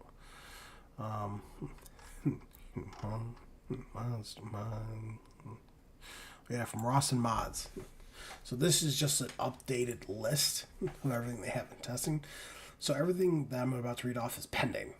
So you have the JCB Hydraulic 110W, the Bailey TB Trailer Pack, the JCB Agri Load All is update. Taylor Attachments Bag Lifter, Taylor Attachments Manure Fork Pack, Bailey Bale and Pallet Trailer Pack, JCB 220X Excavator, Bailey Bowser, JCB E-Tech Power Pack, and the JCB Teletruck. Now, these are two are in council testing. This is JCB Fast Track 8000 Icon and Bailey High Lift Trailer update. So, I personally like how modders are doing this. How they're like updating us and like they put out a list. This is what I have. This is what's in testing. This is what's still pending. So, and I think it's because of the whole kind of compensation of no longer having a full a full testing list from Giant. I think that a lot of the modders and map makers out there are basically like, okay, well, if the community isn't going to be able to be kept up to speed with Giants as a kind of all-in-one kind of location, well, then we've got to kind of pick up the ball. Right. So you're also news from Roughneck Modding. Here we go. So they have their Super Duty pickup. So all these are all pending. So you have Super Duty pickup, Brant 1124 deck over trailer, A-frame cabin, 4-bay shed, and the UBD 1116 dump trailer. So that's all stuff that's with Giants right now.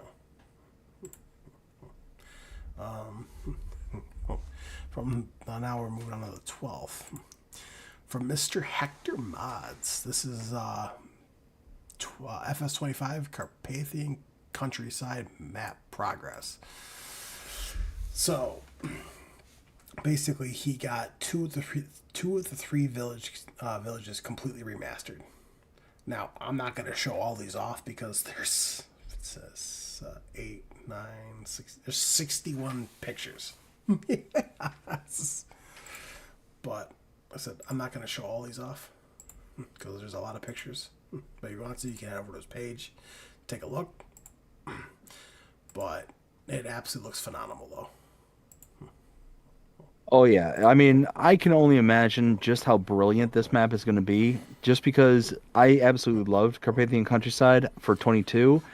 Getting all the kind of models and stuff like that we've gotten for FS25 and all the kind of updates and upgrades that we've gotten from FS25, I think that this map is likely going to be an absolute scorcher of a map, and I'm really excited to see exactly what he has to offer. Oh yeah, 100%. Let's see here. Now moving on to February 12th. This is from Custom Modding. It says, the King in the Road is back. The Landau 845 AG Hollow series. What can be improved? I'll start strobe lights. So their low loaders coming back. I use this a lot in FS22, so I'm very thankful that's coming back. Oh, it's a beautiful looking mod too, so looking forward to that one as well. Oh yeah.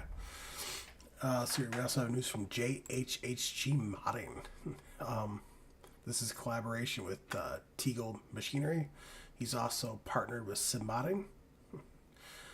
Basically, every Teagle thing that came in FS22 is coming back. So this I'm really looking forward to, specifically the Tomahawk. I absolutely loved that mod for 22, and the reason I loved it is because it wasn't like a straightforward kind of thing. It actually kind of had some, I'll label them as quirks, but in a good way. So basically what it is, it's a shredder. It's essentially all it was. So you could throw in like a bale of straw, and it would come out as straw. But if you put in something like, I don't know, I think it was corn or potentially even sugar beets or something. Like if you put in sugar beets, it'd make chopped sugar beets. If you put in corn, though, it actually spit out pig food. Yep. And it was just a cool kind of way. And if you wanted cheap pig food, that's the way to do it. And especially in 22, where pig feed was really expensive to buy, it was really expensive to make. That was the brilliant way to be able to make a lot of it very quickly and for next to no money at all. Right. Yeah, it was. That one you were talking about, that's probably the one thing I'm excited for coming from that pack. From Sid Modding, he was just basically announcing it as well. Now we're moving on to the 11th. So we got news from Celebuki. Elma update. I am very excited for this map. Can't wait. The train system is set up and ready, as well as the corn dryer and grain mill. The spawn point for purchase vehicles has been slightly changed, leveled, and widened, so you will no longer have problems with equipment tipping over. We are so close. So I was so tickled pink when I heard that was going to be changed, because I ended up buying on my Let's Play series on Alma for 22. I bought it was the John Deere fertilizer spreader and sprayer. I forget what the model is called specifically, but when I bought the dry box for that specific mod, the dry box kept flipping over every single time. And it took me about 40 minutes of nonstop struggling to just get it to where it was finally going to get into a position where I could just hook up to it. And then immediately going around the corner at the first turn, going from the main street to the dirt road section to go towards the main farm, I ended up flipping the whole unit over. So needless to say, I struggled that day. That was a very weird phrase. Tickle me pink. Oh, you never heard of that one before? No. Being tickled pink, yeah. That's funny. Let's see here. And then we got new news from Hispano Modding from the 11th. So this... Should I go over this entire list? Ay. All right. So I'm just joking. Of course, I'm not going to go over this entire list. I just expanded it on the screen. Basically, everything with a green check mark is what they're converting over to FS25. So, yeah, needless to say, there's a whole boatload of stuff, and yeah, we're going to be getting quite a few, and we're getting more stuff than not getting stuff converted over. Looks like 1, 2, 3, 4, 5, 6, 7, 8, 9, 10, 11 out of this whole list is not coming to 25. Right. And I think it's funny, though, because the Legacy Premium Cutter Pack, the one I told you about, the one that came with, like, the headers with the header trailers, and then you have, like, the same headers but with built-in trailers, that's coming back. I'm very excited for that. Can't wait for that. So, yeah, but there is a whole bunch of mods coming from Hispano Modding, so be prepared, including his containers. So... Beauty. I'm really missing the wood containers. I don't know if anybody else is, but I really miss those wood containers. I know that wasn't Hispano that made that, but I would love to see that come back. Giants haven't said anything, so I don't know what's going on with that.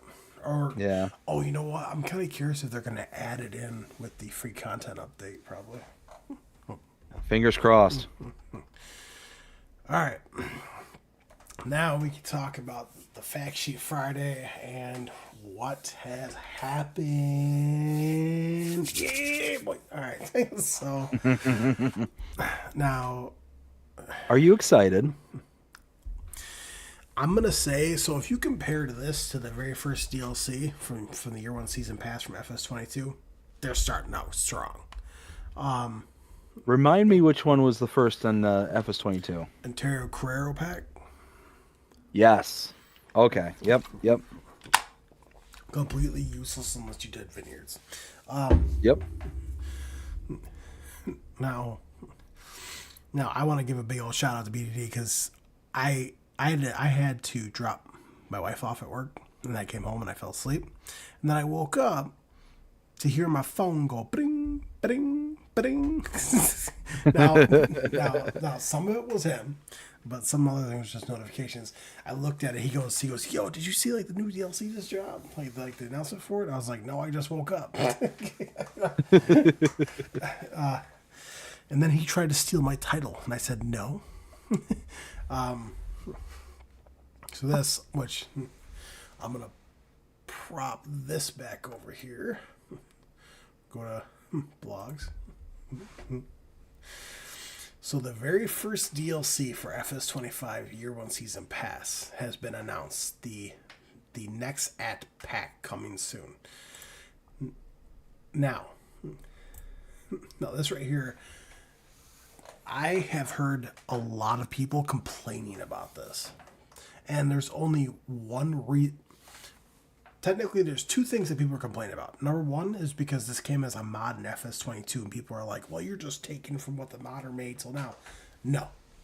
What the modder brought was a lizard brand. This is the actual name brand. Plus, we're getting new brands as well. Mm-hmm. And also, another big one too, that I heard from someone, and I'm going to go on a little rant here for a minute. And if anyone's watching this right now, make sure you share this. So hopefully it'll reach this guy. So they can watch it and find out. But Giants listen to everything that their community says. Now, they can't do certain things because of councils. Like, ground deformation was a big part in FS25, and they had to do a lot of work around to be able to get that to work on all platforms. So, not everything that you're going to want is going to come. So, I just want to put that out there. Put this right here, 12 machines and 7 brands. This thing looks like a beast. So, as you can see right here, these are all the things you're getting. So basically, you have the machine itself. I found out there's a seed hopper, there's a seeder, a planter, a weeder, there's a sprayer, there's a slurry spreader, there is of course your corn header, your wheat header, your also your grain hopper. There's also a cultivator. So basically the cultivator and the seeder, or the cultivator and planter, go together. Which of course Nexat is new. Ironbach, that's base game. Evers Agro is not really a new brand. That has been in FS25 already. I mean, it's a new brand to FS25 when it first launched, but not as in this pack. Greenoff, that is new. Vaderstad, of course, that's not new. And then Wineoff, that's also not new. That's also base game. But the one I'm excited for, it is the Daman. I think that's how you pronounce it. Daman, whatever. You actually see a lot of these here in New York. Like, I've probably seen a dozen of these in New York. It's like smaller sprayers.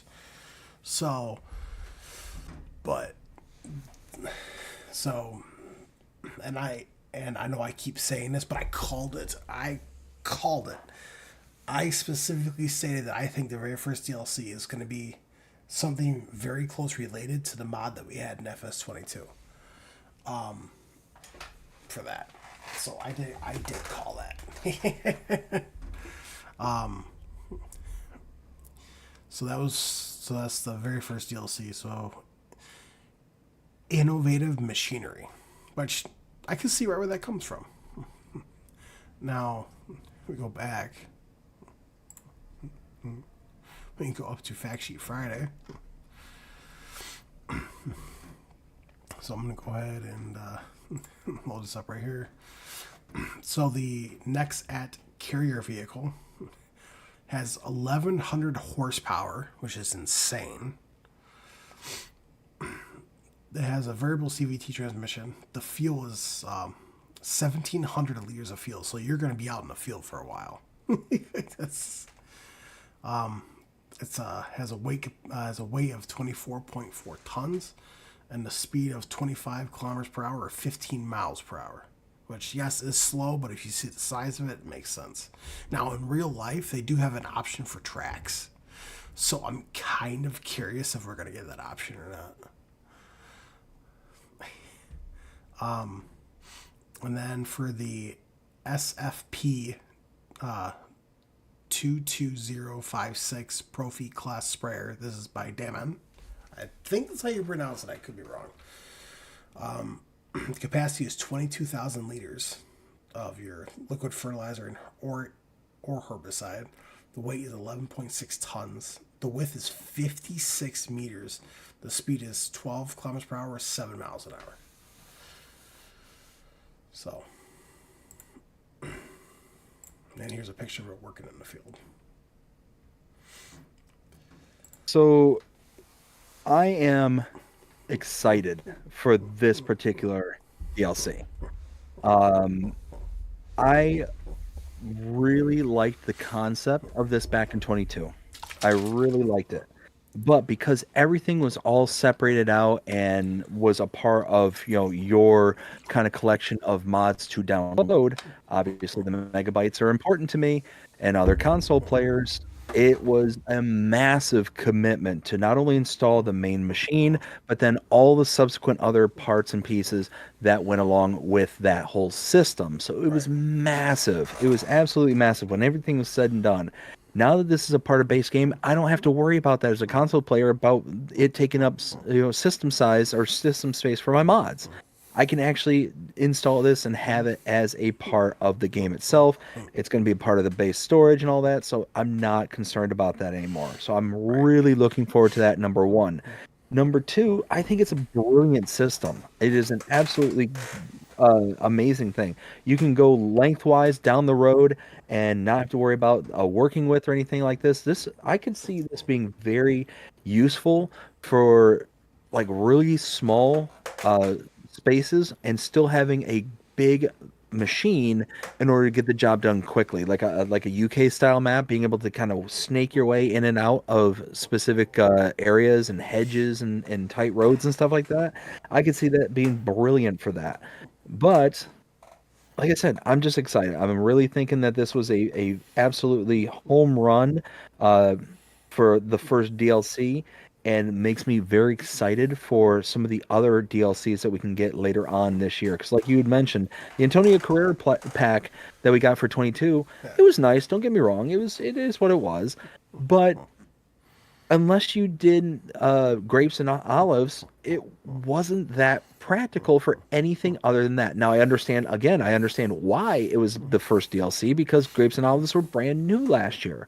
So a lot of us were trying it for the very first time, and we didn't have anything, prior to that. So it made sense for it to be that specific pack. Well, there's also another reason why it was the very first DLC, and that's because the owner of Antonio Carrera, the founder, he wanted to see it in a game, like his brand in a game, before he passed away. He passed away 4 days before it got released. Oh, wow. So he was never able to see it, unfortunately. But now from what I'm looking at this picture right here, which I cannot enhance this picture, but do you remember the mod in the FS22 when you actually had to like put like the header and everything onto a separate trailer and haul it? This looks like it actually folds up onto the machine and you can just go. Yeah, I think you're right, because I'm looking at the blog where it actually shows the Nexec pack all in one system. It's the cutting edge farming Nexec pack coming soon. I'm looking at the one where it's actually traveling down the road with the little small ape vehicle right next to it. It definitely looks like it's all kind of folded away, and almost looks like that might be like a corn header on the one side, maybe. Yeah, not 100% sure. I don't know. I'm not quite sure what that is that it's traveling down the road with, but regardless, it looks pretty legit. Um, and yeah, it's one of those I'm looking forward to this. I think this is going to be an absolutely brilliant thing.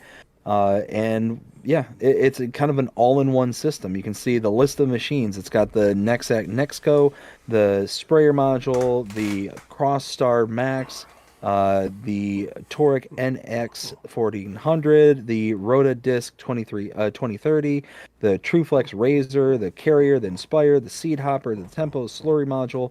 Like there's a whole bunch of different things. It's basically an all-in-one system that's absolutely brilliant. So you can kind of go with one machine to rule them all. Like one ring to rule them all. Bingo.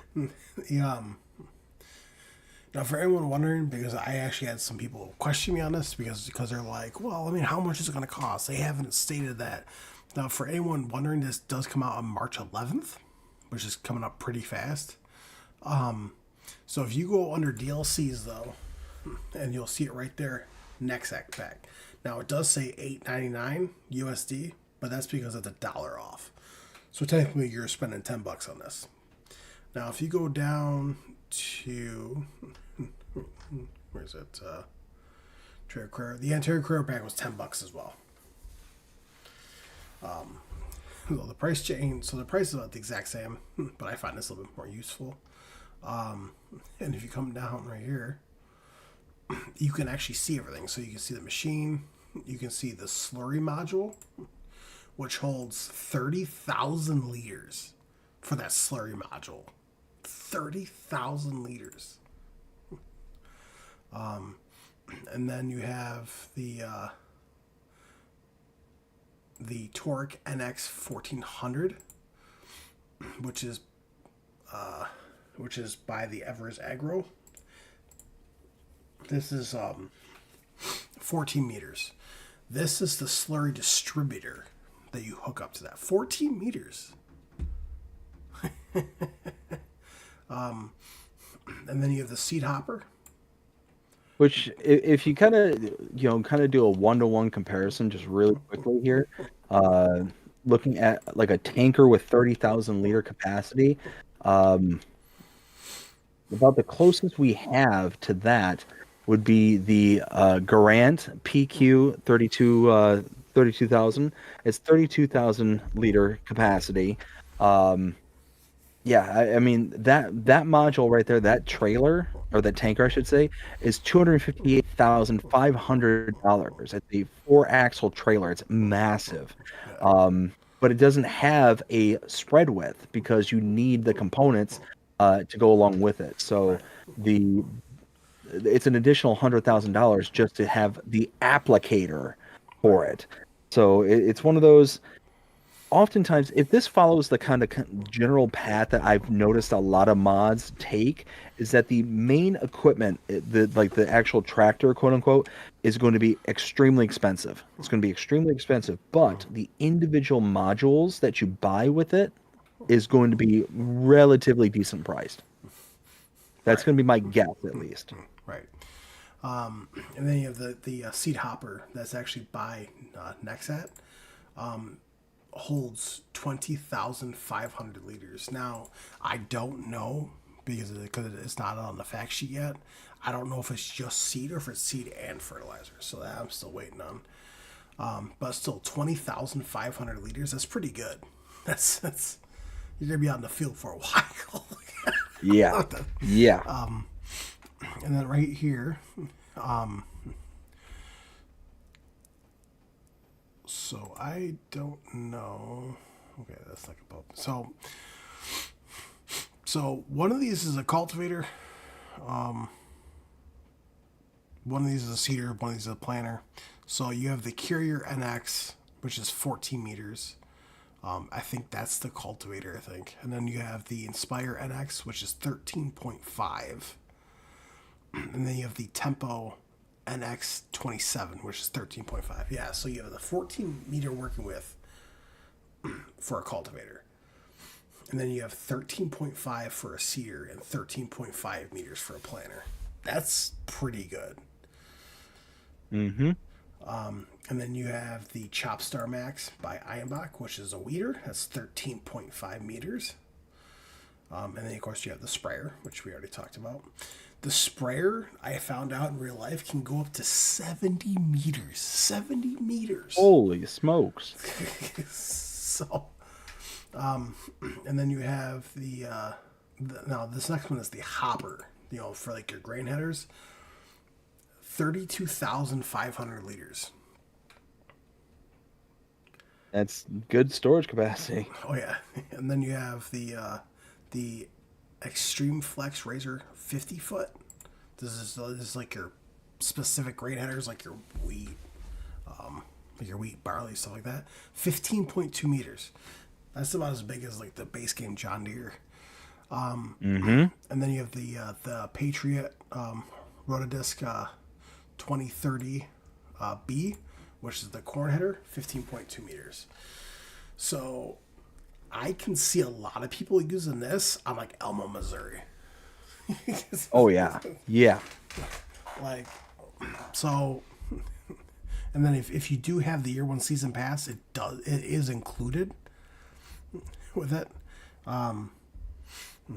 Which I'm going to talk about something here in a minute. So now we're just we're waiting on some other things, and then for year 2, we got a whole bunch of stuff coming. But the second DLC is Performance on Plains and Prairies. My big speculation on that is it's gonna be big American stuff. Now, I personally think that we're gonna get the brand new 9RX that came out, that brand new one. And I think that we're going to get a new John Deere sprayer that came out. The only reason why I think that is because someone spotted Giant Software near a John Deere sprayer, like a newer version, with like these white ball things, which are basically 3D scanners. So Okay. So I personally think that's what that's going to be. But that's coming in. That's coming. I can see that. The second quarter. There we go. So real quick, so Jonah asked you if you had your 1 million cows yet. You said no, but now he followed up and says, "Do you have at least one cow?" Well, yeah. So right now I have, well, on my console, on my Xbox, I have 10 Holstein calves, and I have 10 water buffalo calves, and then I have 10 Holstein middle-aged cows, and then 10 water buffalo cows. Because the way I'm doing it is that I place it in a cow barn that holds 20 cows. That's where I'm putting the calves. Once they become middle-aged, I move them to the main cow barn on Comston. And I keep them in there until they're full grown, and then I move them to the placeable one from MA7 Studios, which after I extended the pasture out, which is like 285 cows, so I'm gonna move them out there. So until I gotcha. So until I got 20 cows, that's what he's wondering. No, 40 So cows. you got some work to do. Yeah, Is what you're saying. Oh, 1 million cows. Yeah, good luck. Actually, I just got an update. It's 1.5. Just saying. We also got Kiwi Sim Farmer says, looking forward to the DLC. Absolutely looking forward to the DLC. And says, gotta go dinner time. All right, Kiwi, well, hope you have yourself a fantastic rest of your day. You take care, and we'll see you again next time. Thanks for stopping by. So the next thing I'm going to talk about here, this came out, I think it was last week or the week before, but it says, was it like the path to our farm or something like that, but what's next? So we got the announcement for the first DLC already. I know so 2 weeks from now, we're getting Farming Simulator VR.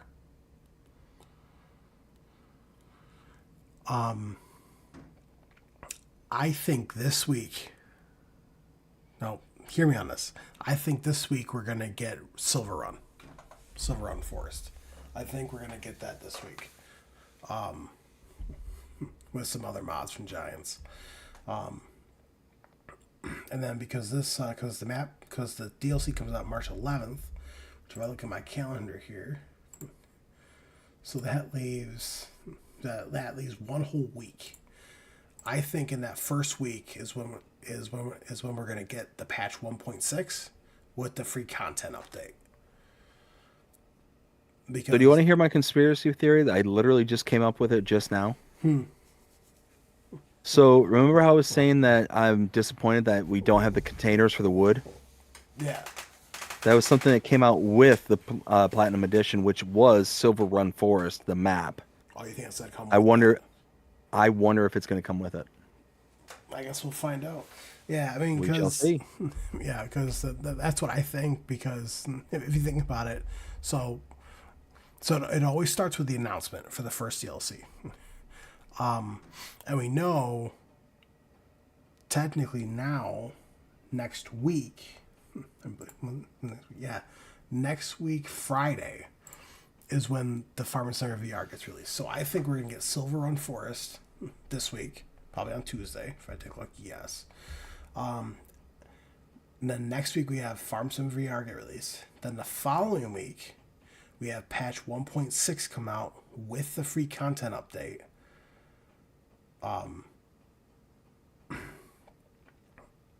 And then we're gonna have the first DLC get released. And then the following week, we're going to get the remastered map number 2. That's what I personally think. Because by that time, basically the first quarter will be over. There'll be like a week and a half left. And then Well, yeah, you figure the Q1 ends at the end of March. Correct. So, and if you think about it, the way this is going in the right order. So it says first pack, including year 1 season pass. So you got the announcement, right? Yep. That came first. And we already know it's on the 11th from March to get released. So we already know the release date for that. We already know February 28th is the release date for Farm Simulator VR, which is next week. The patch, so patch 1.6 comes the week before the DLC drops. So that's why I think this week we're going to see Silver Run. And then next week is the Pharmacy VR. Then the following week, which is technically the first week in March, we're going to see patch 1.6 with the free content update. And then the week after is the release of the first DLC. Then the following week is when we're going to get the other remastered map number 2. Now, if my conspiracy theory is right on that, yeah, we'll have 1 week left. 1 week left in March at that point.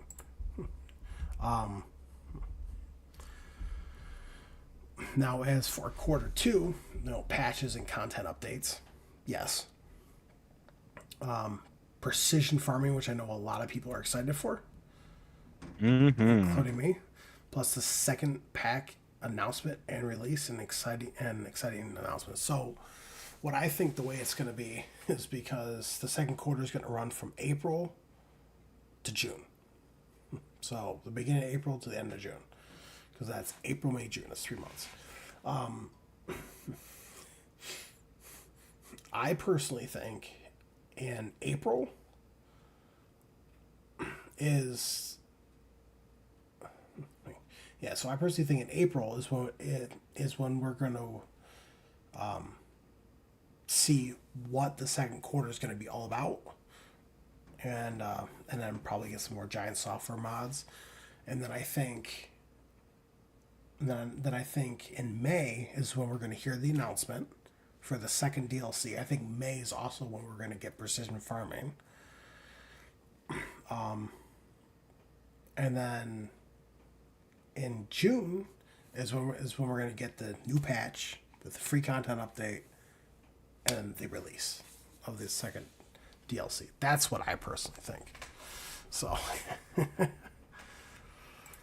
I can see it. I can absolutely see all of that.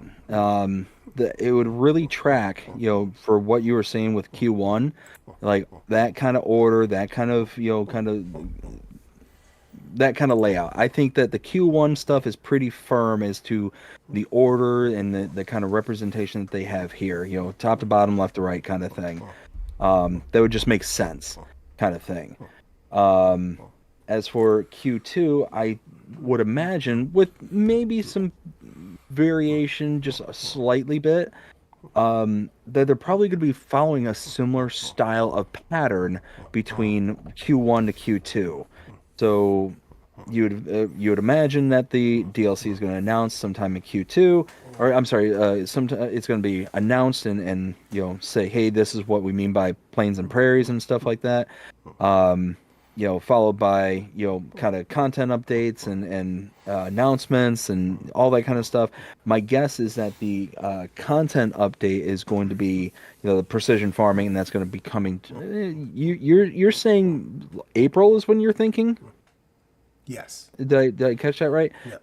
I'm thinking that it's May. probably going to be in May. Okay, so yeah, I agree with that. I agree with closer to May, towards the end of May is when I think that the precision farming is likely going to be coming out. Now, so yeah, I think. Now, I personally think that Giant Software are probably going to release precision farming again for free, as what they have. My big thing, though, is I don't know. Because originally for FS22, they actually were originally going to make people pay for it. But I guess that they decided just to put it out for free. Now, if they add the stuff in that I've been hearing from several different people, they might make people pay for it. Might. Like I said, I don't know. So we won't know until we get more news on it.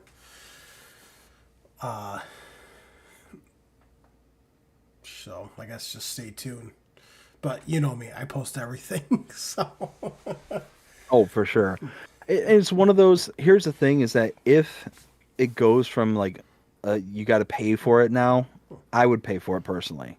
Oh yeah. I've enjoyed precision farming that much over the past 2 versions of the game that I think that it would just be it'd most likely be worth the investment at that point.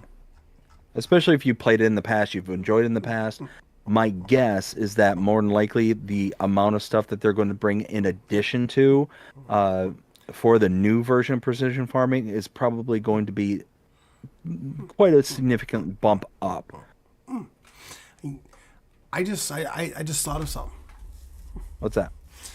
If you think about it, so year 1 season pass for FS22, there was 4 DLCs. I think there's 3 and an expansion, because you have the Interior Crero, and then you have Precision Farming DLC that was for free, and then we had the AGI pack was for free, and then the second pack of the DLC was the Kubota pack, which was basically $13. Yep. And then we had the Arrow Grapeliner series 7000, which was not part of the year 1 season pass. That was just added in. I think Giants are going to follow a very similar thing. So we got the very first DLC announced. Then I think we're going to get Precision Farming probably for free. We might see another DLC get released probably for free from Giants if I take like a guess. And then we're going to get the pack number 2, which is Performance on Plains and Prairies. And then I think that we're probably going to see like a small little DLC maybe from somewhere. And then we're going to get the 3rd pack, which is the Stars Align, which the 3rd pack of the year 1 season pass in FS22 was the Vermeer pack. Which I think that DLC is going to be about the exact same range. It's probably going to be about $8-9. And then we had Pumps and Hoses. I don't think that we're going to get a third-party DLC. I don't know. I wouldn't count on it. And then Giants released the Porsche Diesel Junior 108, which they might release something like that again. I don't know for certain. But then if you think about it, so if you take all those out, you have 1, 2, 3, 4. Because you have the Platinum expansion. That's number 4. And then here you have the expansion. So I think they're going to follow something very similar to this. I just thought of that. I could see that. Absolutely. So, and then I think next year they're going to announce probably a year 2 season pass, which is probably going to follow very closely this as well, because we got 1, 2, 3, 4, 5. We got 5. With some third party DLCs and stuff like that in there. Like I said, for the first pack, for the first DLC, for year 1 season pass, is definitely better than the entire Carrero pack, in my books. I feel like Precision Farming, when that comes out, is going to be better than FS22. Now my question is, do you think that the performance on Plains and Prairies is going to be better than the Kubota pack? Man. Here's the thing is the brand of Kubota by itself, I wasn't terribly impressed with. It was fine. It is what it is, and being an American market, I see Kubotas all over the place. So that's cool. But I'm not a huge Kubota fan or anything like that, so it's not something that really kind of was special for me per se. All that to say, what really kind of set the Kubota pack apart from everything else besides the equipment was the multiplayer seating in the sets of equipment. That was really, really cool if you're a multiplayer person, if you're playing on multiplayer. So, again, it's a very specific use case and all that kind of stuff. All that to say, I wasn't terribly highly impressed with the Kubota pack when everything was all said and done. So, as long as they don't go down the whole Antonio Carrera route and make it to where it's a very niche kind of thing, such as, oh hey, we've got all this new crops in the rice and in the spinach and peas and all that stuff. Let's release a DLC that's specifically hyper focused around equipment for those specific use cases. Right. Like, as long as they don't do something like that, then yes, I think they're going to be significantly better in the second portion of this, or the second DLC of this game versus the second portion of 22. Right. And I mean, the only reason why I think that we're going to get the new 9RX in the next DLC, if it does, John Deere always puts their newer stuff in. Have you noticed that? A lot of their newer stuff is usually in. I should say sometimes. So I feel like that's definitely going to be coming to the game. Now, like I said, someone did report that Giants were scanning a John Deere sprayer, the newer one. Which would definitely fit performance on Plains and Prairies. Now, this is my other big speculation. Now, see, I'm gonna do this here. I'm gonna put this over here, just so no one can see what I'm doing. so I'm gonna come over here. Oh, I type in.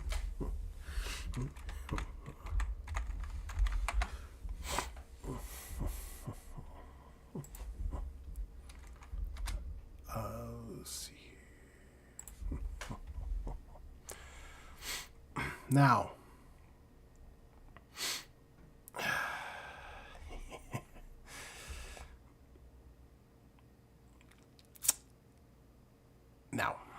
hear me out. I think we're going to see a new brand. And the only reason why I think this is because, if I click on this here, I think we're going to get the brand GEA. How?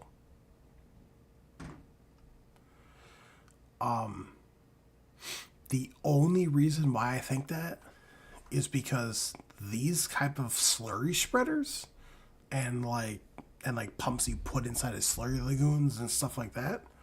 The only reason why I think that we're gonna get something like this in that DLC is because these are meant to be on plains and prairies. They're meant to cover big ground. They're So if you remember Custom Modding's Velmetal pack, right? The big old slurry tankers, right? Sure. That's what these are. Now, that's just the theory of mine, honestly. I don't know. And plus, GEA, let's see here. Results in less ground impact when turning. It's field-proven power steering system and super suspension. So GEA makes some of the top-notch slurry spreaders. That's just my personal opinion. I could be 100% wrong on that, but that's what I personally think. I think we're going to see a mixture of like John Deere, probably some Case, probably some Versatile. Because, okay, how many things are coming in in this new DLC? Let's see here. In the new DLC, it's like what, 13, 5, I 6, think. 7, 8, 9, 10, 11, 12. 12. Oh, So we're getting 12 in that pack. Now, if we go down to Terraria Carrero pack, 1, 2, 3, 4, 5, 6, 7, 8, 9, 10. There was 10 items in that. So almost 12 items. Hear me out. In the pack 2, which was the Kubota, we had 1, 2, 3, 4, 5, 6. Wait. 2, 4, 6, 8. So we had 9 items. Well, no, 9, 10. We had 11 items.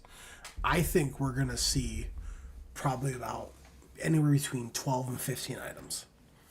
I think. okay. Because that's typically how I'm seeing it at this point. But they're all going to be bigger pieces of equipment.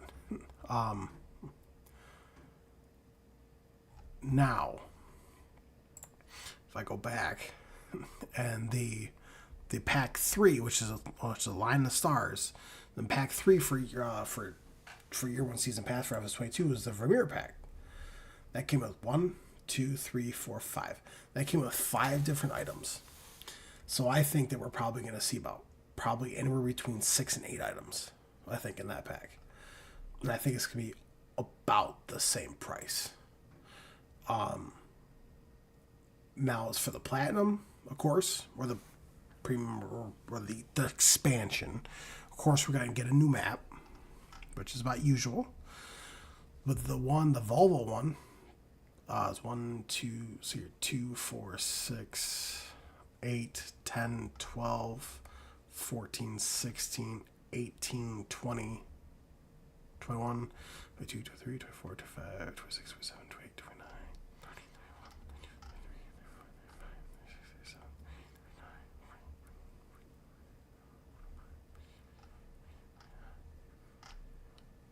38, 39, 40. So to go back to the plains and prairies, I just want to We had 60 items top with that the off. Platinum. Oh wow. So I To think top that off just real quick. So when I think of plains and prairies, I think of like, way out in like the middle of the country, like just Nebraska, like the big farm country. So just kind of piggyback off what you were saying before. And yeah, I'm thinking big expansive equipment. Now, the reason that I am willing to buy into what you're saying about GEA, maybe not even necessarily the brand, but just the kind of similar tracking is what is one of the things that it's coming out around that same time? The precision farming. Right. What is one of the things that precision farming really kind of hones in on that makes it to where Fertilizer. things is fertilizers exactly. So you've got your manures, you've got your slurries, you've got like actual like solid fertilizer spreaders, liquid fertilizer spreaders, things like that. So my guess is, performance on the plains and prairies, we're talking about things that are going to be very, very large, and we're going to be piggybacking right off of or around the same time precision farming happens. So it's one of those, I think, that you're very likely right that we're going to be seeing a DLC that's going to be similar to like those big expansive equipments and stuff like that. Am I convinced that it's GEA? I'm not necessarily convinced it's that, but could be something extremely similar to where it's going to be a company that it could be a new company, and that it could be something specifically around, the manures and slurries and the kind of applicators that are available out there. That's kind of going to be my kind of 2 cents on the whole thing. Yeah, I mean it's very interesting to actually like have like a different conspiracy theory on what everything's going to be. And I know that if you actually go on Google and you type in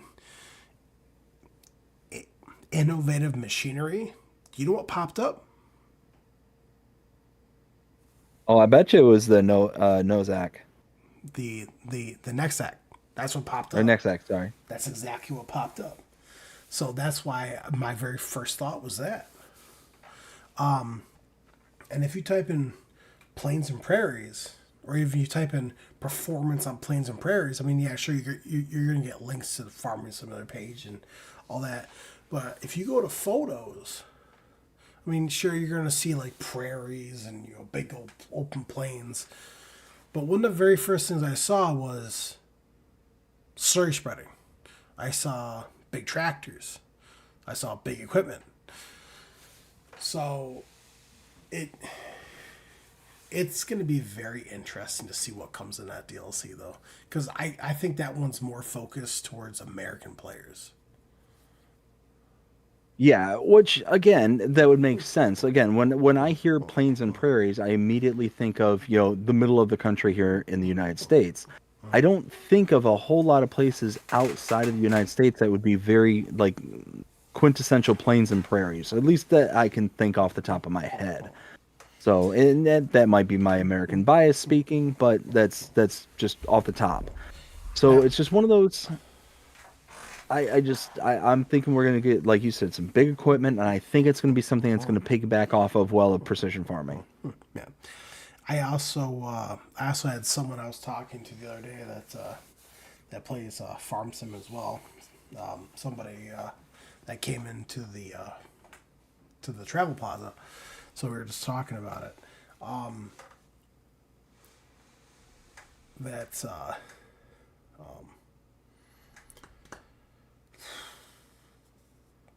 I just lost my train of thought. You ran into somebody who plays farm sim as well, and that they were in the plaza there, and we were Yeah. talking about the DLCs. Oh yeah, that's right. That if you think about it, every single season pass, there's always at least one pack that's American, at least. Yeah. Like for the year one season pass, it was Vermeer. That's mainly based American because Kubota's made in Japan. Yep. Yep. And the year two season pass, I believe it was Oxbow. I believe Oxbow was mainly pushed towards that. But I mean, so I think that the Plains and Prairies is probably going to be the closest thing besides this next act pack, which yes, it is a German-made company that makes this. But what are the chances of you seeing this thing in Germany compared to here in the States, like this next act? Mm-hmm. Mm-hmm. So I think, hear me out.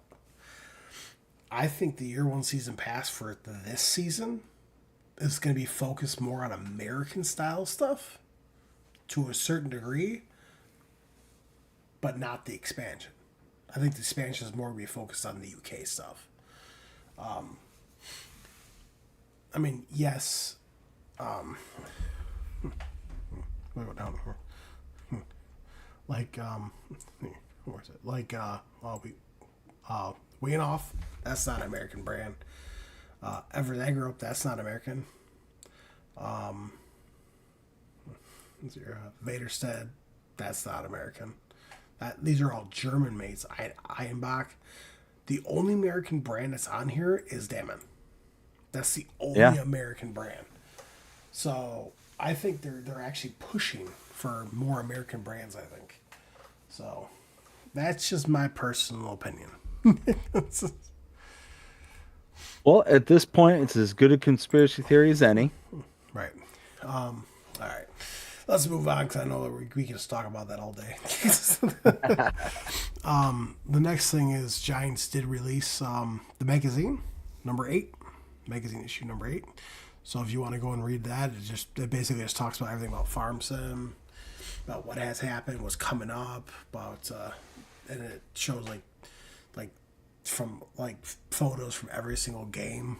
Like I can see like FS15, FS19, FS22, like different pictures. Plus on the front cover it looks like it's talking about the Pharmacinger VR. So you can just go check that out. And the only thing that I have from the 10th, the only thing I have from the 10th is from Hispano Mate. And so these are every mod that Hispano has pending with Giants right now. Pin this up. The Flexi Coil ST820 multifunction, which they had in FS22. So multifunction. So basically, that basically is going to turn a cultivator into a subsoiler, basically. Nice. The MacDon FD 2-pack plus Demco trailer pack. Kloss Dominator 108. The Boral 3320-76 Paralink hoe drill. And the air cart, which is like the medium size, because the other one from them came out, the 8 meter. This is the medium size, and right now they're working on the bigger one, like the 32 meter, whatever it is. I know they're working on that one. Vicon Extract Pack, Case IH Magnum 7200 Pro Series.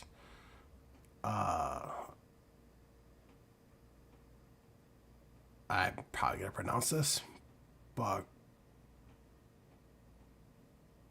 Joyer, Benson SPSL9, Big Bud 747 16V, Carnarvon Pause Pack, the Horse Joker 12 RT, the Double Roller Pack, Anderson Group Stack Pro 7200, the Agrisim Culti Plow Platinum, and Low Loader Gale Trailer. So that's everything that's with Giants right now. So that was posted on the 10th, so that was the beginning of last week. So everything else was on the 9th and going on further from that. So just to touch up on the 9th, though, because it's all Star Spangled mods. Basically just showing what he's got done and stuff like that. So Well, more than that, Star Spangled Mods has been talking about how he wants to make a map for pretty much every single state here in the United States. Yep. And what this one here on the 9th is showing is his idea for Wisconsin. I got you.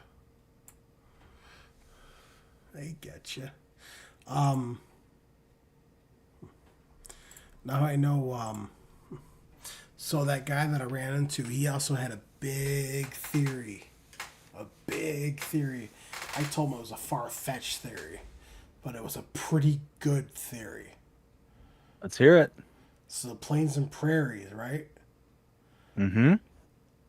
His conspiracy theory on that is that's going to be the introduction to 4X maps on all platforms. Oh, that's a That's pretty big stretch. I know, right? That's exactly. That's almost kind of what I said. I was like, dude, I wouldn't get your high hopes up on that one. I'm like, No. that's a great theory, but I don't think that's. I told him, I'm like, if anything, it's just going to be big equipment. It's all it's going to be. Yeah. I mean, here's the thing is I'm personally not hopeful on 4X. I would love to be wrong. I would love to be wrong. But I'm not hopeful on it because here's the thing. You take a look at a Pelinier. You take a look at Calmsden. 700 megabytes to download. 800 megabytes to download. Now double it. Right. Double it. You're talking over a gig just to be able to install a map. That's a significant portion of the space size that we have currently at our disposal for consoles. I don't see that happening. Where is this one right here? There's this map that came out for PC Mac only because it was Fresh Dash Map 4X. I think that's how you pronounce it. Guess what the downloadable size is for that map? It's a 4X How much? map. 188.04 megabytes. Okay. And this is a 4X map. I mean, DJ Goham even stated, how is this not on all platforms? If it's this small of a downloadable size, like, how is it not on all platforms? Like, he was even confused. Well, and what that tells me there is more than likely that's a very like forestry heavy map. Because you said it was 170? It was 188. 108. So that would be just about perfect for a 2x forestry map being about 90 megs. So basically double a 90 meg forestry map. Yeah, I agree. I don't see why that wouldn't be on all platforms, but that just kind of proves the point is like the only real functional kind of maps that we would see as a 4X map for consoles would be, those kind of forestry style maps. You figure even on a more kind of for lack of a better word, because I can't think of one off the top of my head, but for a kind of standard, there we go, that's a better word, standard map rather than I was going to use basic. Like if we use Frankenmuth as a kind of base example, 344 megabytes for that map there, right? Now double that. You're talking You're talking the size of Pelinier. It's almost the size of Pelinier at that point. For double, Frankenmuth map. I don't know. I don't see. God. I just don't see 4X for consoles. I just really don't, and that might be the kind of pessimistic view of it. Right. I would love to be wrong. I would really love to be wrong. I could see that just causing more headaches than anything to make it a 4X map, unless Giants has something in the works to where they're going to expand the amount of space that console players have available to them. Which again, I know that like PlayStation and Xbox really kind of said no, you're only allowed X amount of space, and that's why we have what we have. And it took like a lot of kicking and screaming from Giants to be able to be like, okay, because we went from 22, we had that really small amount of space in 22, and then it got expanded after like several patches. Like you remember all that? Yeah. I don't see that happening again. I really don't. I could be wrong. I would love to be. I'm just tampering expectations at this point because that one just seems like a big stretch to me. Because especially if you're, getting those map makers and modders out there who are making Pelinier, 2X maps. Now Pelinier 4X is going to be insane. It's going to be a huge megabyte to download. At that point, you're talking gigabytes. At that point, and yeah, just not going to be something I can see. Right. And I'm just really good because Now I'm scrolling through here, see if any other thing got announced or not, but nothing else really got announced. But the no, I personally don't think, because if nothing's got released yet, I don't think 4X maps are coming to at least FS25. The only way that I could potentially see a 4X map coming to all platforms would have to be only on PC, Mac, and the PlayStation 5 Pro. Because Giants have even came out and stated that the new generations, like the Series X, the Series S, the PlayStation 5, like these consoles can do 4X maps. Do they run the greatest? No. Can they do them? Yes. I think what their big problem is, though, is that they don't want to release a 4X map and have it not playable. Yeah. So, well, yeah, especially for all, the people out there. They're like, oh yeah, well, we just released this to everyone, and then all of a sudden the PlayStation Slims, the Xbox Series X can't keep up, or they can't perform as optimally as the Series X or the PlayStation Pro. That would be a very, very bad look and an unforced error at that point. Well, see, the PlayStation 5 Pro, I know they also tested it on there as well, and it ran smoother than smooth on the PlayStation 5 Pro. Yep. So what I think, now hear me out on this, I think the next game, which is probably not going to be for another couple of years, I think we'll see 4X maps. Because at that point, Microsoft will have released a better Xbox because they're trying to outbeat the Pro. But I know that that PlayStation is working on the PlayStation 6, which is going to be even more powerful than the Pro. So I feel like we'll probably see 4X maps about that time. And I know a lot of people want to see 4X maps. It just won't happen unless the Giants came out and said otherwise. Yeah, exactly. Unless they figured out some sort of wizardry, Right. I would just err on the side of don't expect it. That's at the end of the day, just err on that side. And if we're surprised with the 4X map that's available for all platforms, amazing, great, wonderful. Right. If not, at least you're not disappointed.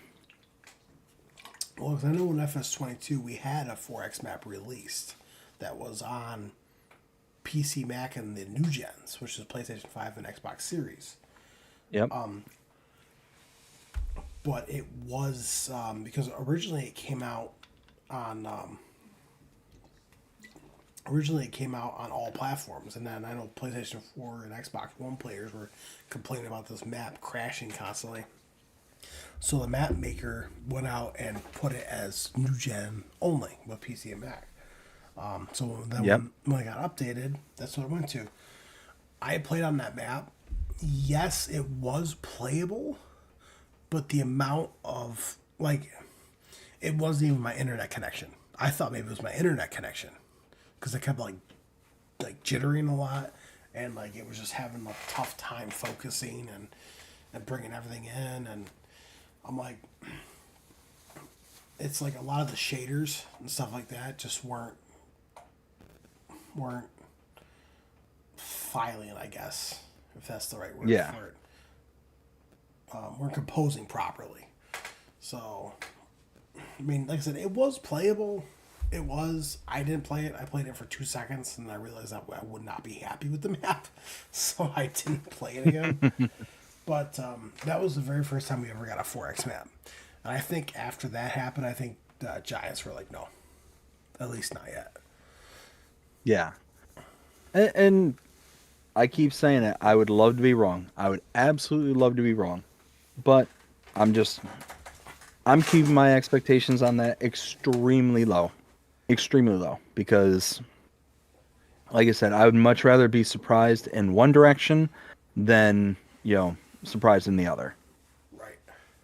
I had to stand up for a minute. That chair is so uncomfortable. Well, no, because I don't have my chair yet, the one I want to get, but no, as of right now, I'm actually using one of my kitchen chairs. Like Gotcha. Okay. it has like a soft padding to it, but it's so worn out to this point that there's like no padding anymore. So it's basically you're basically sitting on wood. Ouch. So I'm just Ought to look into getting one of those like butt pillows. well, I mean, I do have a recliner in here, which I use when I sit down to watch the TV in here, or if which I was playing the Nintendo 64 earlier. Oh, nice. So yeah, I was sitting down, GoldenEye.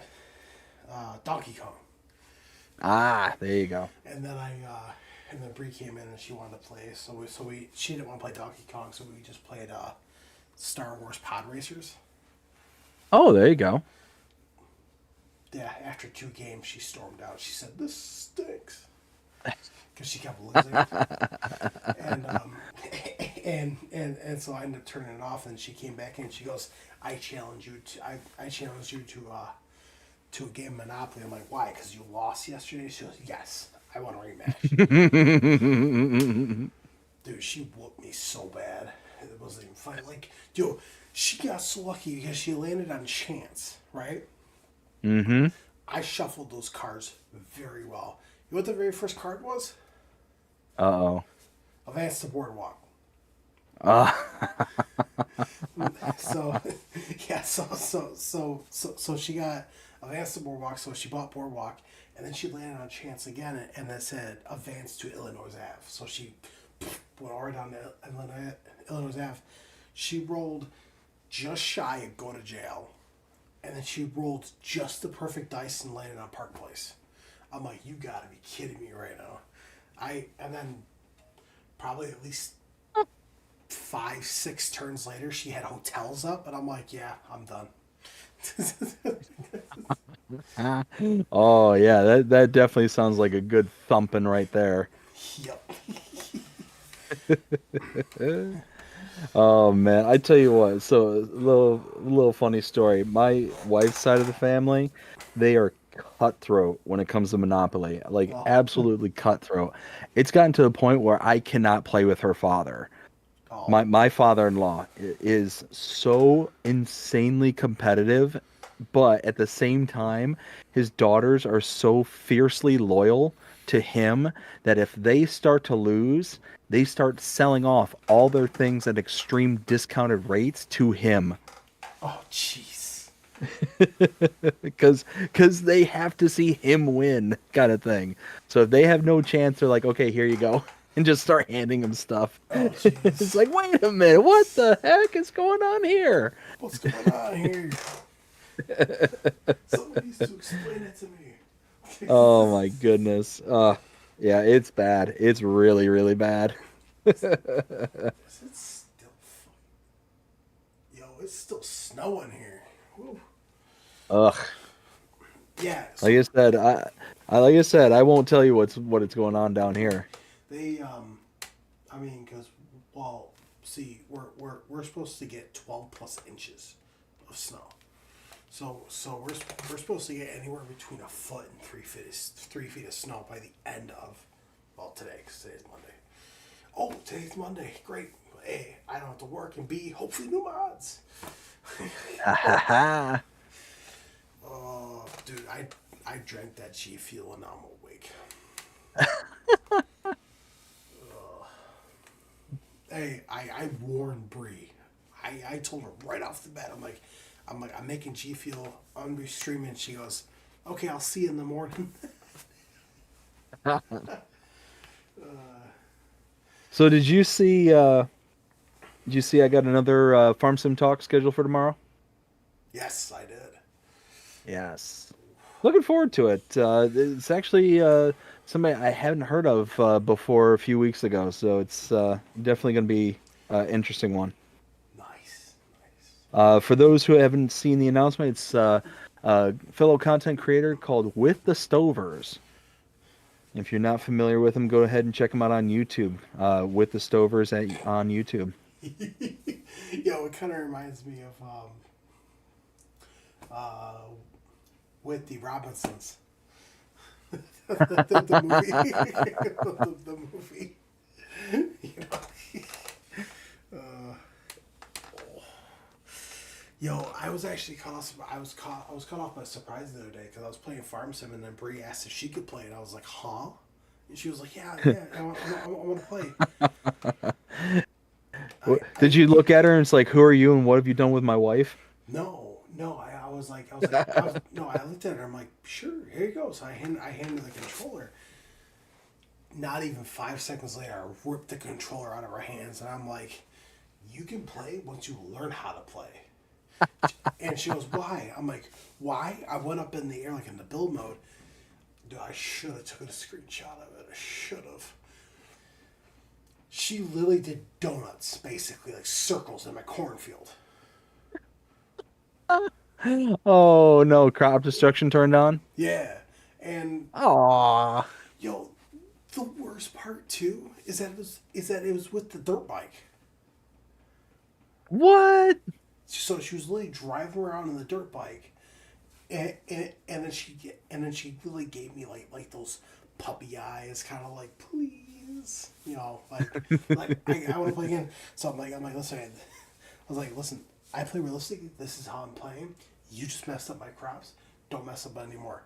I have to use the restroom. I come back to the restroom and I just see her sitting there nicely, just playing, driving nicely. I sit down. I'm like, see, you're doing it good. She looks at me right in the face, and she was like, "I love you," and I was like, "Oh no, what did you do?" And she goes, "Nothing." She sets the controller down. And she goes, "I'm gonna go to the store." She literally leaves. I'm surprised my neighbors didn't call the police. I'm quite surprised because I was like, I started swearing up a storm. She took my international truck, like not the pickup truck, but the other one, Mm-hmm. and drove it right through my soybean field, from one end to the other, and then she really did a zigzag basically through the entire field. Oh no. I asked her.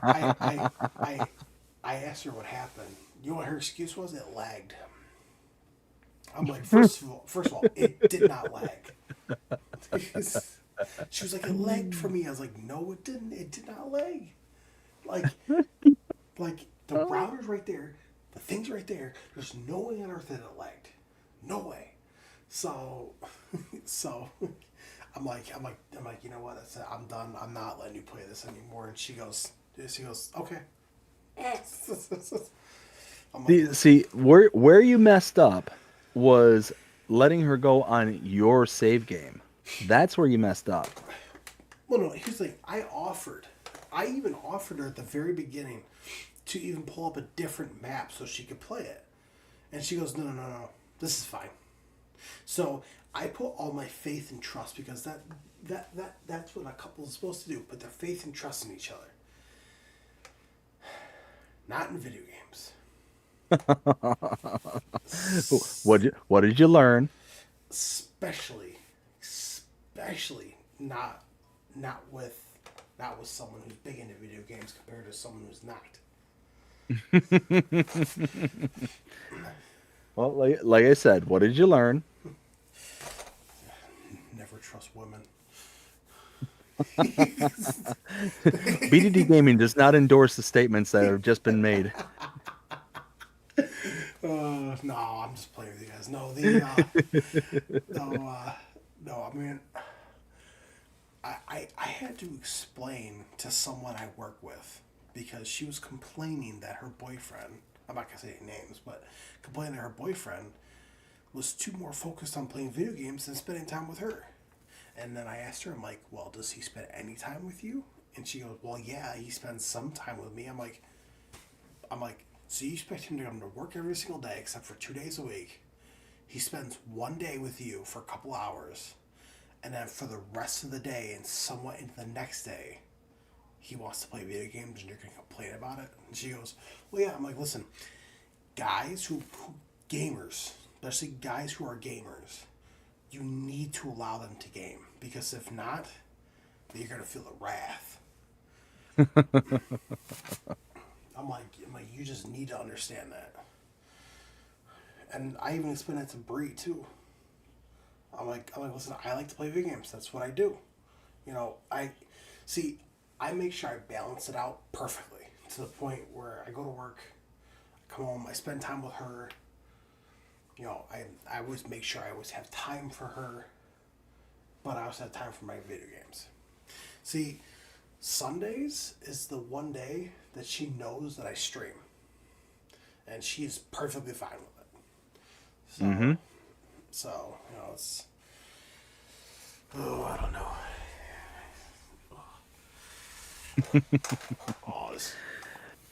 Well, I tell you what, it is now 1 o'clock in the morning my time, and I think that this will be probably a good spot to go ahead and leave this episode of Agribusiness Tonight.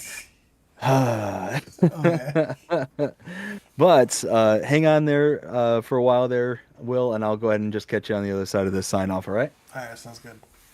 All right, but I hope everybody enjoyed it tonight. We got through a lot of mods, a lot of news, a lot of stuff going on. Talked about the DLCs. Whew, we are, we're going to be seeing a lot of stuff coming up here in the next several weeks. So hope you all are excited as we are, because it's going to be some good stuff. Oh, yeah. But I hope you all enjoyed it. If you did, please show me by liking, sharing, subscribing, following, commenting, doing all the things. The algorithms enjoy you doing. The shows you're engaged with this channel and enjoying the content. And that being said, hope everybody has a fantastic day. Take care.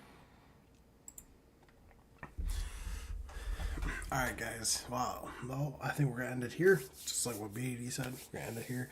I appreciate everyone stopping by. If you haven't yet, make sure you smash the like button. Also hit the subscribe button, and then also hit the bell so you get notified whenever I post a video. And for a big old help, please just make sure you share the video as well. Other than that, I hope you guys really enjoy the content, and I will see you guys later. Take care. Stay safe.